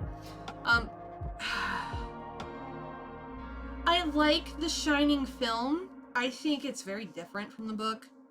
And I think that's a good film that's genuinely a little scary. That's not... I think it has like one jump scare in the whole film. That's a good one. Pet Sematary was a very low tier film, infinitely better book. One film that I watched that I was not really prepared for, I think, was Hellraiser. That movie is a lot. Maybe don't. That movie's very gratuitously violent, and I was not a big fan of that one. Then I watched another horror film afterwards, though, like right after that one, and I think it's called The Cube. Don't quote me on this, but I think it's called The Cube. And it's about these 5 people. It feels very I Have No Mouth and I Must Scream, which is one of my favorite short stories of all time. And one day I'll play the game on stream. When I'm in the right headspace to play it. I will play it on stream. But it's about these 5 people who are trapped in like this huge interconnected series of cube-shaped rooms. And they all have like different numbers on them, and they have to figure out how to progress through safely and get out without them dying. And that's more of a suspensey horror film, but I really liked that one because it wasn't, you know, it wasn't a slasher flick, which I think those just get kind of boring to me. And it wasn't jump scare heavy. So I like that. There was another film that I've been wanting to watch. I think it's called The Platform, and I watched someone talk about it. I was like, oh my god, that sounds like a good horror movie, and I never watched it. Story of my life. I like a wide variety of films, I think. Yeah, I watched Blade last year. That was great. Loved that film. Thought that was fun.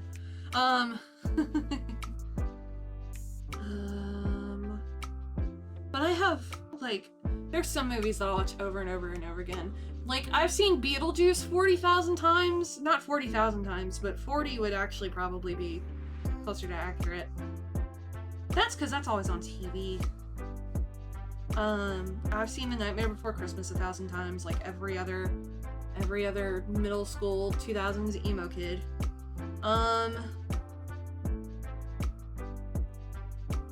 I will say I'm not a big Disney fan. The only Disney movie that I'll rewatch is The Emperor's New Groove, because that movie is really funny. And most of my favorite, I'd say I probably have like 2 or 3 favorite films. I managed to get jump scared by zombies in Minecraft. Okay! Minecraft zombie jump scares are worse than some films. I'm gonna be real. Those things scare the crap out of me sometimes. That's why I don't play a ton of Minecraft. At least I don't play a lot of Minecraft with mobs on, I should say. But no. Minecraft zombie jump scares are very real and very scary. I don't like them.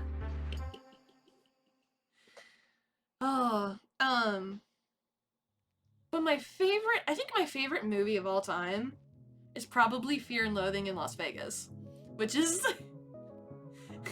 a movie that is not for young people. And then my other favorite movie, which is my actual favorite book ever, is One Flew Over the Cuckoo's Nest. And the book is by Ken Kesey.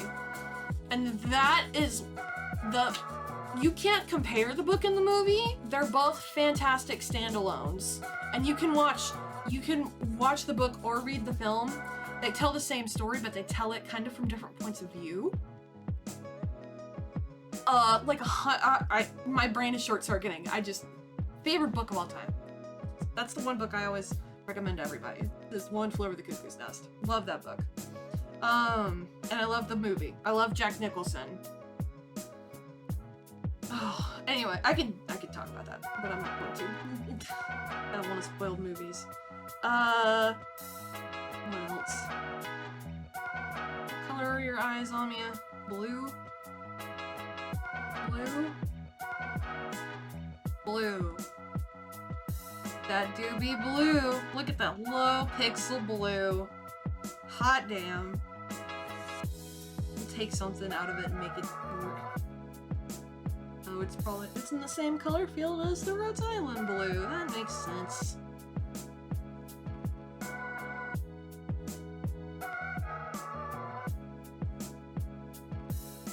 $160p, let's go! You know what game series still has not managed to jump scare me, and I'm thankful for it? Pokemon.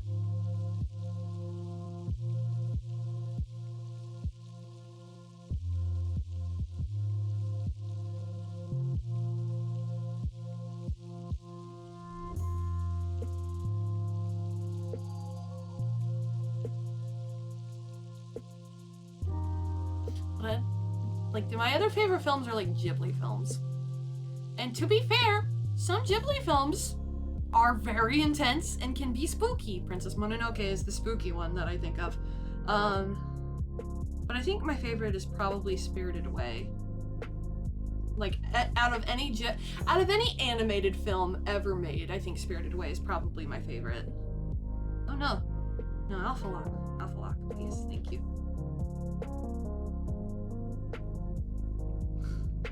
I've heard this song on YouTube videos before. If Pokemon had jump scares, I'd be dead already. I would just deal with it because I've sunk so much of my life into Pokemon, I can't stop now, I feel like, unless... It's been, oh my god, so now that they're finally dropping, like, all the official artwork of all the Pokemon, we're past, like, the, spoiler boundary for Scarlet and Violet now, right? My favorite thing has been watching all of the people I follow on Twitter who don't play Pokemon's reaction to Golden Go. That's been great. They're like, what the fuck is this? Which, to be fair, was the same thing I said when I saw Golden Go for the first time. The fuck is this? I don't know, I think it's a neat Pokemon overall, and now that I have one, I'm a lot more chill about it. Everyone's been like, what is this Digimon-ass, Yu-Gi-Oh-ass looking thing? It's a bunch of sentient coins that can make objects out of its own body. So goofy. You know what's sad? Scarlet and Violet's been out for 2 months and I still haven't completed my Pokedex. It's because I don't have any friends that play Pokemon. Because, like, Prowler doesn't play Pokemon, Bubsy doesn't play Pokemon, Carman doesn't... I don't know if Carman plays Pokemon, actually. I just haven't spoken to him in a while. Anyway, but, like... I really need to finish the Pokedex. I need to get Palafin and get a Koraidon just in my dex already. I really need... And I think I still have 2 other Pokemon I don't even have yet. I need to get all that so badly. This is... Why is that so purple? Oh, I guess it's because the inside of her ears do have a bit of a purple tinge to them. And it's not like it'll stay that way forever. Change the color. That's better. Oh shit. I completely missed that. Oops. brush, please.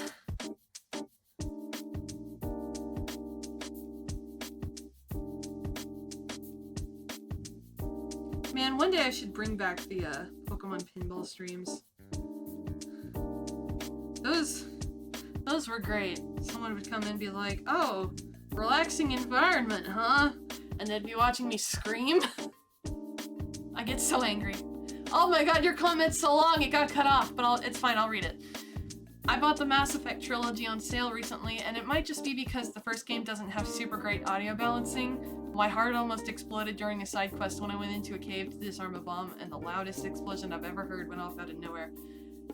It sounds like you and I have similar just problems in general with that kind of thing.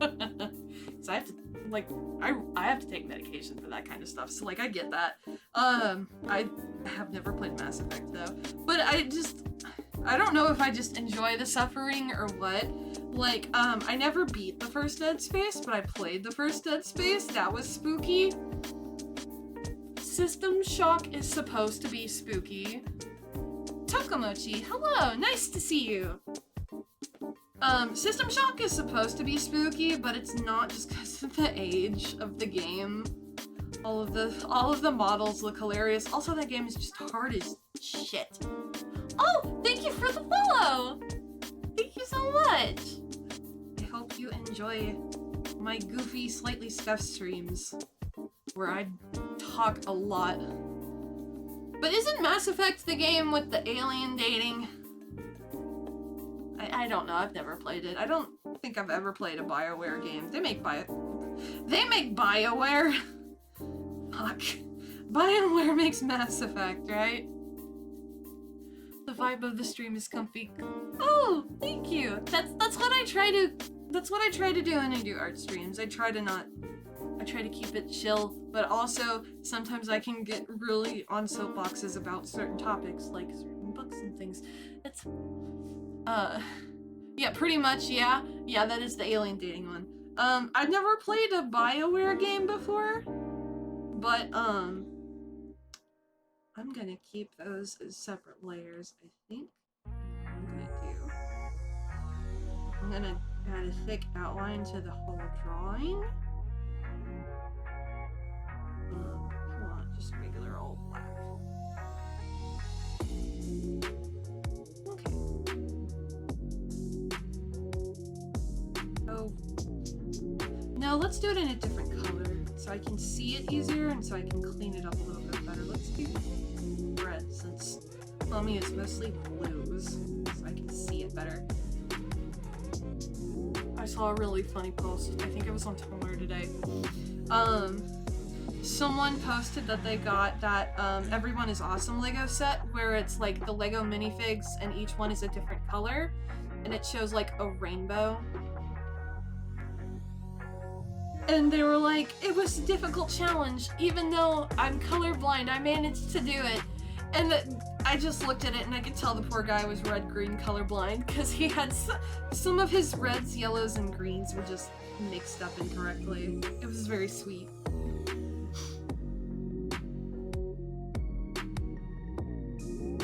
I think people who are colorblind make really cool, who do art, make really cool color decisions a lot of the time. I'm not colorblind. I think I've got pretty good color vision, but I don't know why. That post just gave me a good chuckle today. No one was being mean, everyone was being really wholesome. Yeah, I like sci-fi. For me, there are games I've never played that they don't interest me because of just like the environment genre. Like Dragon Age is one, and like the Elder Scrolls are another. I'm not a high fantasy person. I just don't really. If I'm given a choice of like multiple genres / environments, that one's always last for me. I don't know what it is. It's just not. I just don't vibe with it. Like I'm not a Lord of the Rings person. I do like sci-fi. Pretty big sci-fi fan. So I feel like if I did like any of them, it would be Mass Effect, but also I don't know. think I might. Maybe I'll play it one day. I don't know. That's something I would have to just sit and think about, you know? Like, a lot of times with big game series, I just hesitate to jump into them. The only reason I started playing Yakuza is because Prowler bought me a copy and told me I had to. And because he bought me the copy, I was, like, way more determined to, like, actually play it. You know? Because, like, when someone buys you a game as a gift, it's like, you're gonna put more of an effort into playing it, I think. That's me, anyway. Like, one year for Christmas, the year Fallout 4 came out, whatever year that was, my mom got me Fallout 4 for Christmas. And I was like, awesome, Christmas gift video game. I'm gonna put a lot of time into that, and then I did. And then I never even bought 76. That's okay. One of the games that I think would be fun for, like, a future stream would be Fallout New Vegas. I've played 4, I've played 3, but I've never played New Vegas. And everybody, that seems to be Tumblr's favorite Fallout game, and the internet's favorite Fallout game. So, I've been considering it. But I've played a little bit of the first Fallout, like the very first one. I don't think I lasted too terribly long, though. It was a little overwhelming for me, I think. It kind of sucks, because I feel like watching you play Skyrim would be a blast, but I do get it. I feel like games like that would be a fun, like, a long-term, like, some kind of incentive. Like, if I ever do, like, a subathon, if I get, like, a certain amount of subs, I'll play Skyrim. I would definitely be conceding to do something like that, I think. It's just if I'm just, like, sitting there and, like, there's nothing affecting my decision whatsoever and there's no one's pressuring me into anything, I just tend to go for sci-fi or horror first. It's just, you know, preferences. Like, it kind of extends into movies.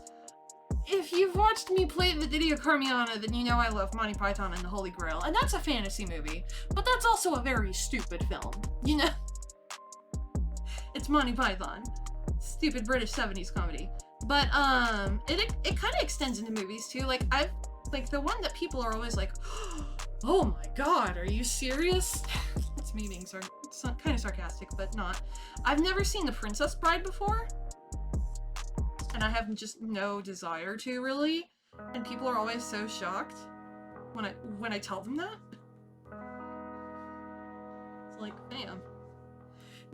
But then again, to be fair, I claim to be a sci-fi fan, but I've also never seen any of the Star Wars films.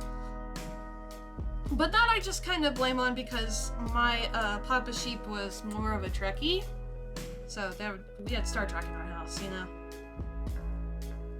I feel like back in his day, I love him, but he's old, Papa Sheep. It was you're either a Trekkie or a Star Wars fan. Like, there was a divide. And Papa Sheep, to understand his favorite film of all time is 2001: A Space Odyssey, which is, if you've never watched it, I think it's a good film. I understand why a lot of people don't like it. It's a very realistic sci-fi film. Like, there's, like, it takes a lot of reality in its inspiration. Like, when it shows camera shots, quote-unquote, in space, there's no sound because, you know, sound can't travel through a vacuum. Stuff like that. And so, I think Papa Sheep likes Star Trek more because it has, like, obviously it's fantasy, but it has, like, more, it's more grounded in its sci-fi than I think Star Wars is. And again, I really don't know a lot about Star Wars. I know all the memes, I know the plot, kinda.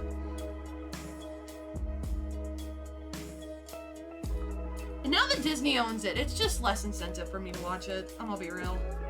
I'm not a Disney person. I'm not a Disney fan. Yeah, and when I was a kid, I didn't have an interest in either of them either. Actually, no, maybe now that I'm an adult, I don't really have an interest in either of them. Although sometimes I don't, oh my god. I'm tropping over my own words. I'm tripping over my own words. But I saw this post recently on some social media websites. It was about the different sizes of spaceships in different fictional media. And it compared to the International Space Station for scale. And of course everything was much bigger than International Space Station. But I thought that was really cool, and it got me thinking about all these different series I'd never really invested in, like Battlestar Galactica and shit. And then it had all the stuff from Hitchhiker's Guide to the Galaxy, and I was like, oh, I love that one! That's another one of my favorite books of all time. Love it so much. Oh my god, I could gush about that book. Love Hitchhikers. The film was pretty good too. I liked the film more than which I didn't watch the film until I watched a lot of movies last year because I didn't watch like any in 2021.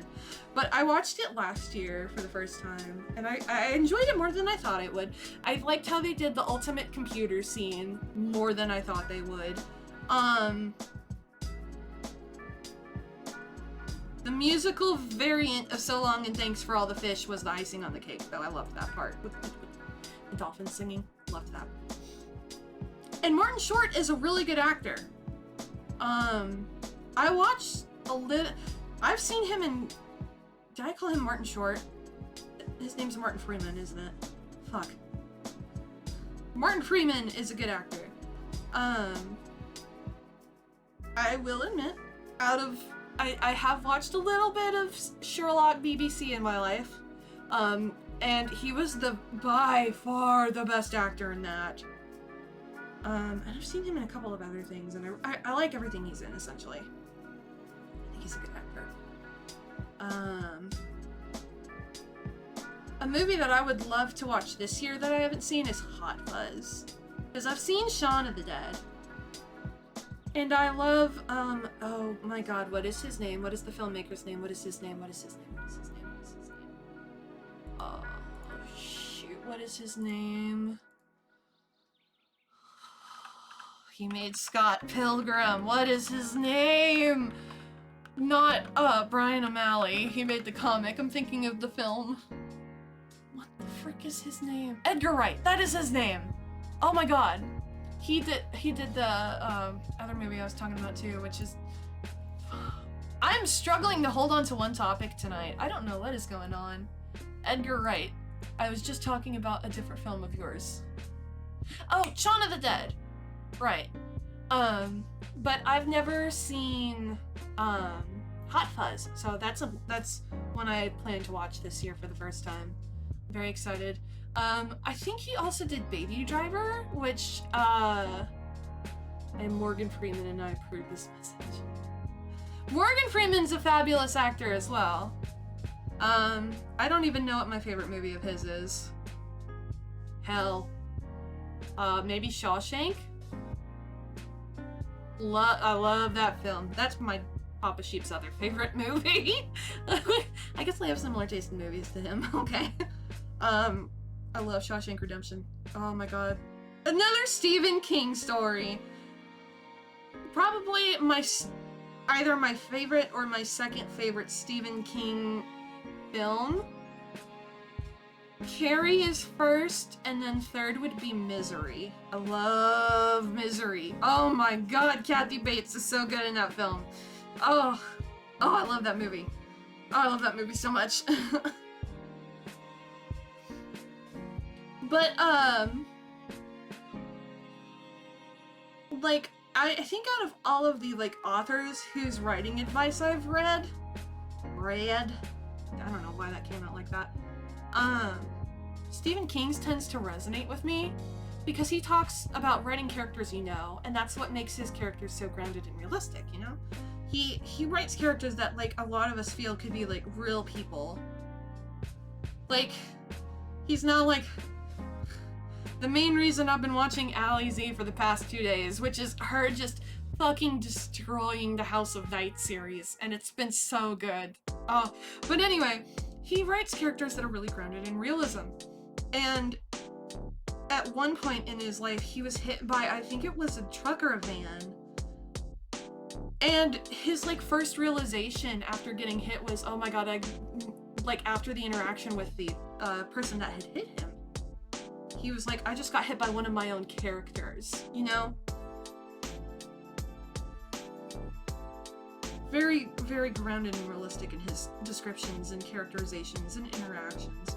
And he does some shit that I really don't like with all his he is a prime example of r/men writing women, and that is the worst part about Stephen King, because he writes horror so well, but then he writes a bunch of shit about like menstruation, and I'm just like, oh dear mother of God.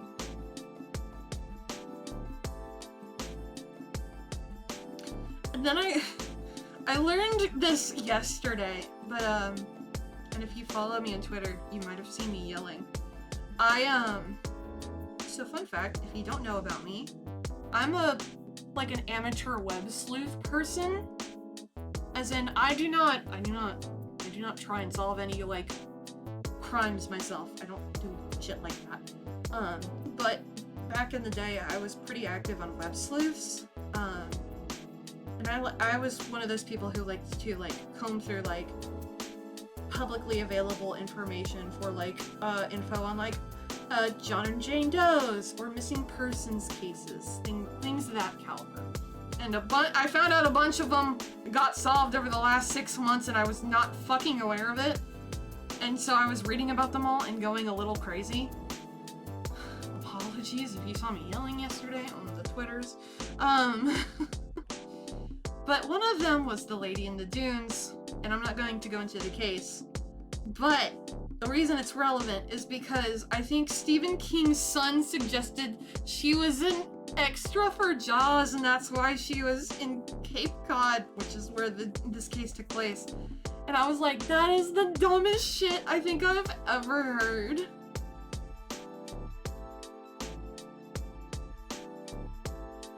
And you know, Stephen King is kind of a goofy writer.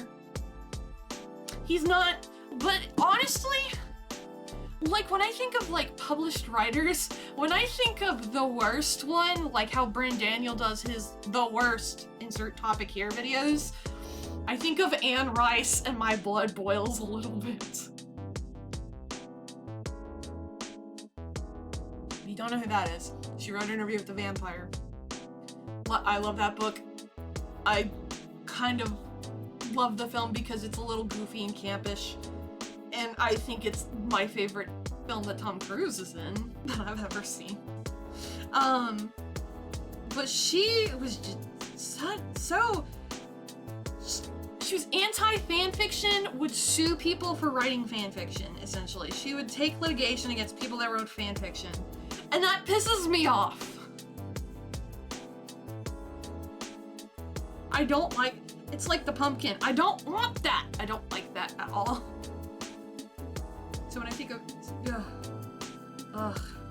she's like, it's like, you should go write your own original shit. And like, some people don't want to be like writing their own original stories. They want to ship Louis and Lestat. And you know what? So did I. I wanted them to be gay. Leave it alone! Anne Rice, I think she's passed away now, so it doesn't matter, but you know. The moment her works become public domain, she's gonna start barrel rolling in her grave with her skeleton. She's gonna fucking hate it. Oh, that'll be funny. Suing for fanfiction, yeah, it's crazy. It's ridiculous.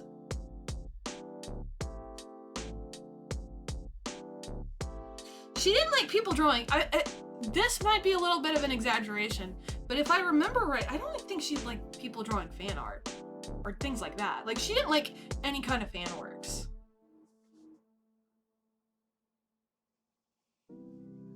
And I'm like, bitch, you think you would have written your fucking best-selling novel without Dracula existing? No. You can fight it all you want, but the reason we have vampires in the modern lexicon as much as we do is because of Bram Stoker. And I will fight you on it.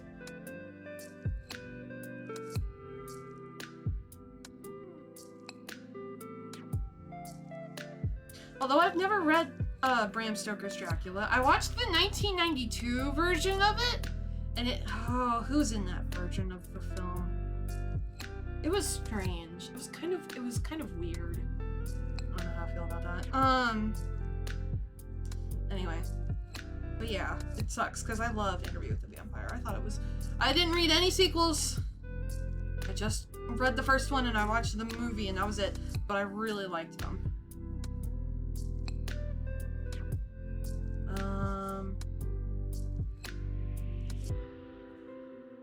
What else?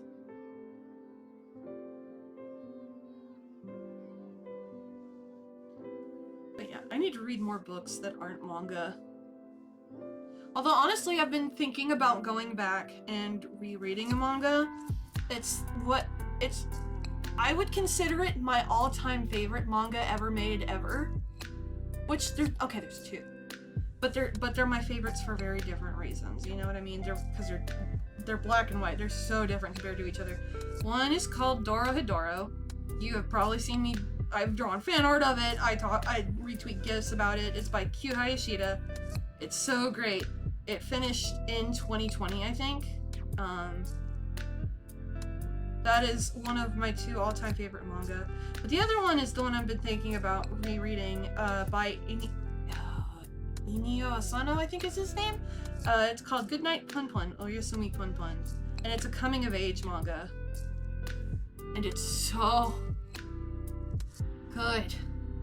I would argue, out of all of like the traditional coming-of-age stories that we have in media, I can't think of one that I like more.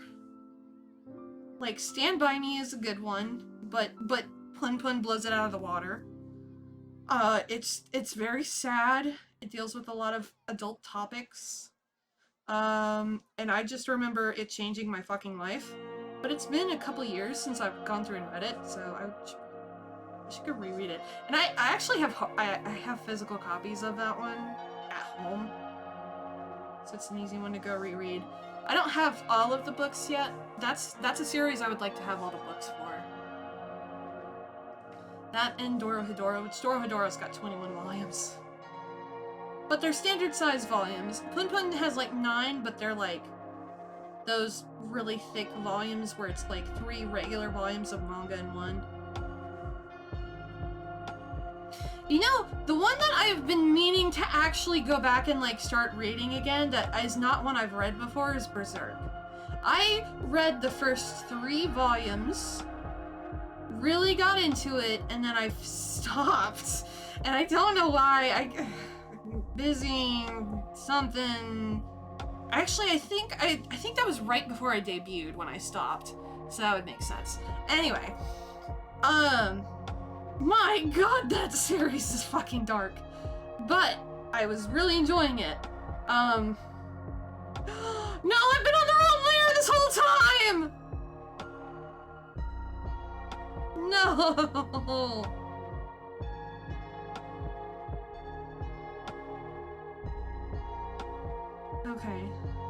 Okay, that's all on 14. Damn it! I have to read it. Go to it. Don't mind me, I'm just griping at myself.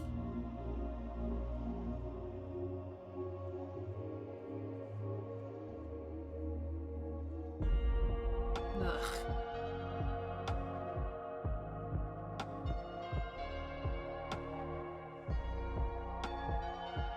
But anyway, I'm doing art tonight, right?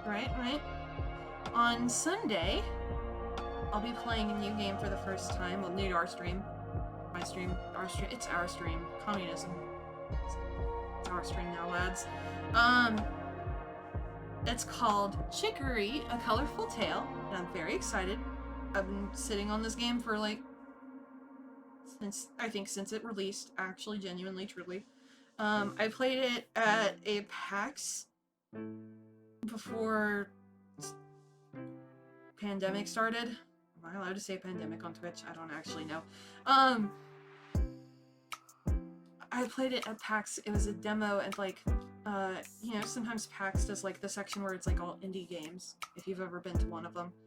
And I was like obsessed the moment I picked it up, because it's about a dog named Chicory and a magical paintbrush that you use to color in the world and solve puzzles and stuff. And I was like, oh my god.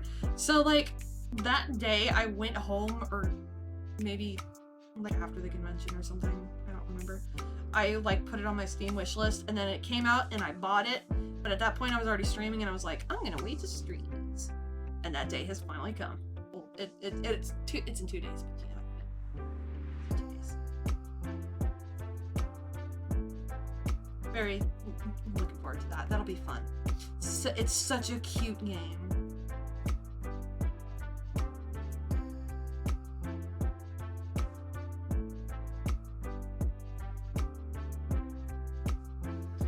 And then next week, who knows? You know. Right now, I have plans for something around the end of January. That's like the next like thing I've got planned out. That's not just like, oh, I've got a week of variety to fill. You know what I mean? So that'll be. We'll cross that bridge when we get to it, though. You know.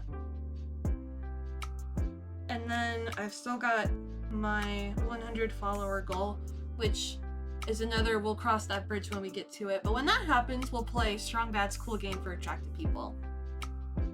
I should, oh, frick, that's what I was supposed to do.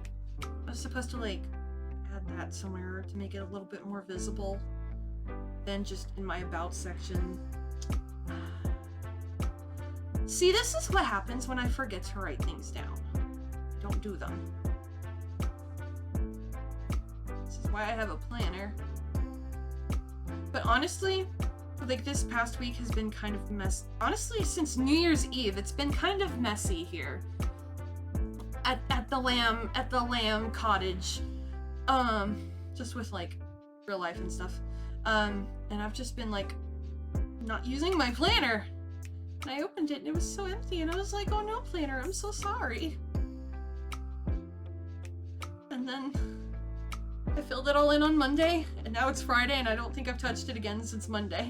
And this usually doesn't happen to me.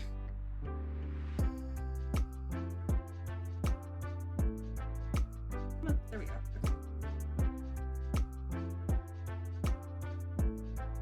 I'm usually so good about keeping on track of all of my stuff. I don't know.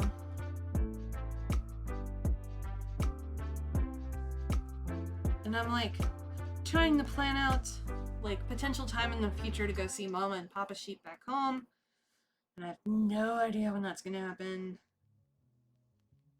That won't happen for a while, and whenever it does, I will definitely let you guys know ahead of time, because whenever I get to that in the future, I probably won't be able to stream while I'm visiting them.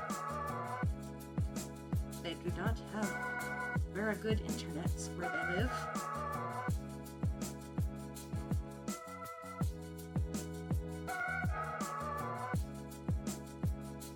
Splendor iOS app, because I love Splendor. It's one of my favorite board games, and that'll start lagging if I'm using it for a long time.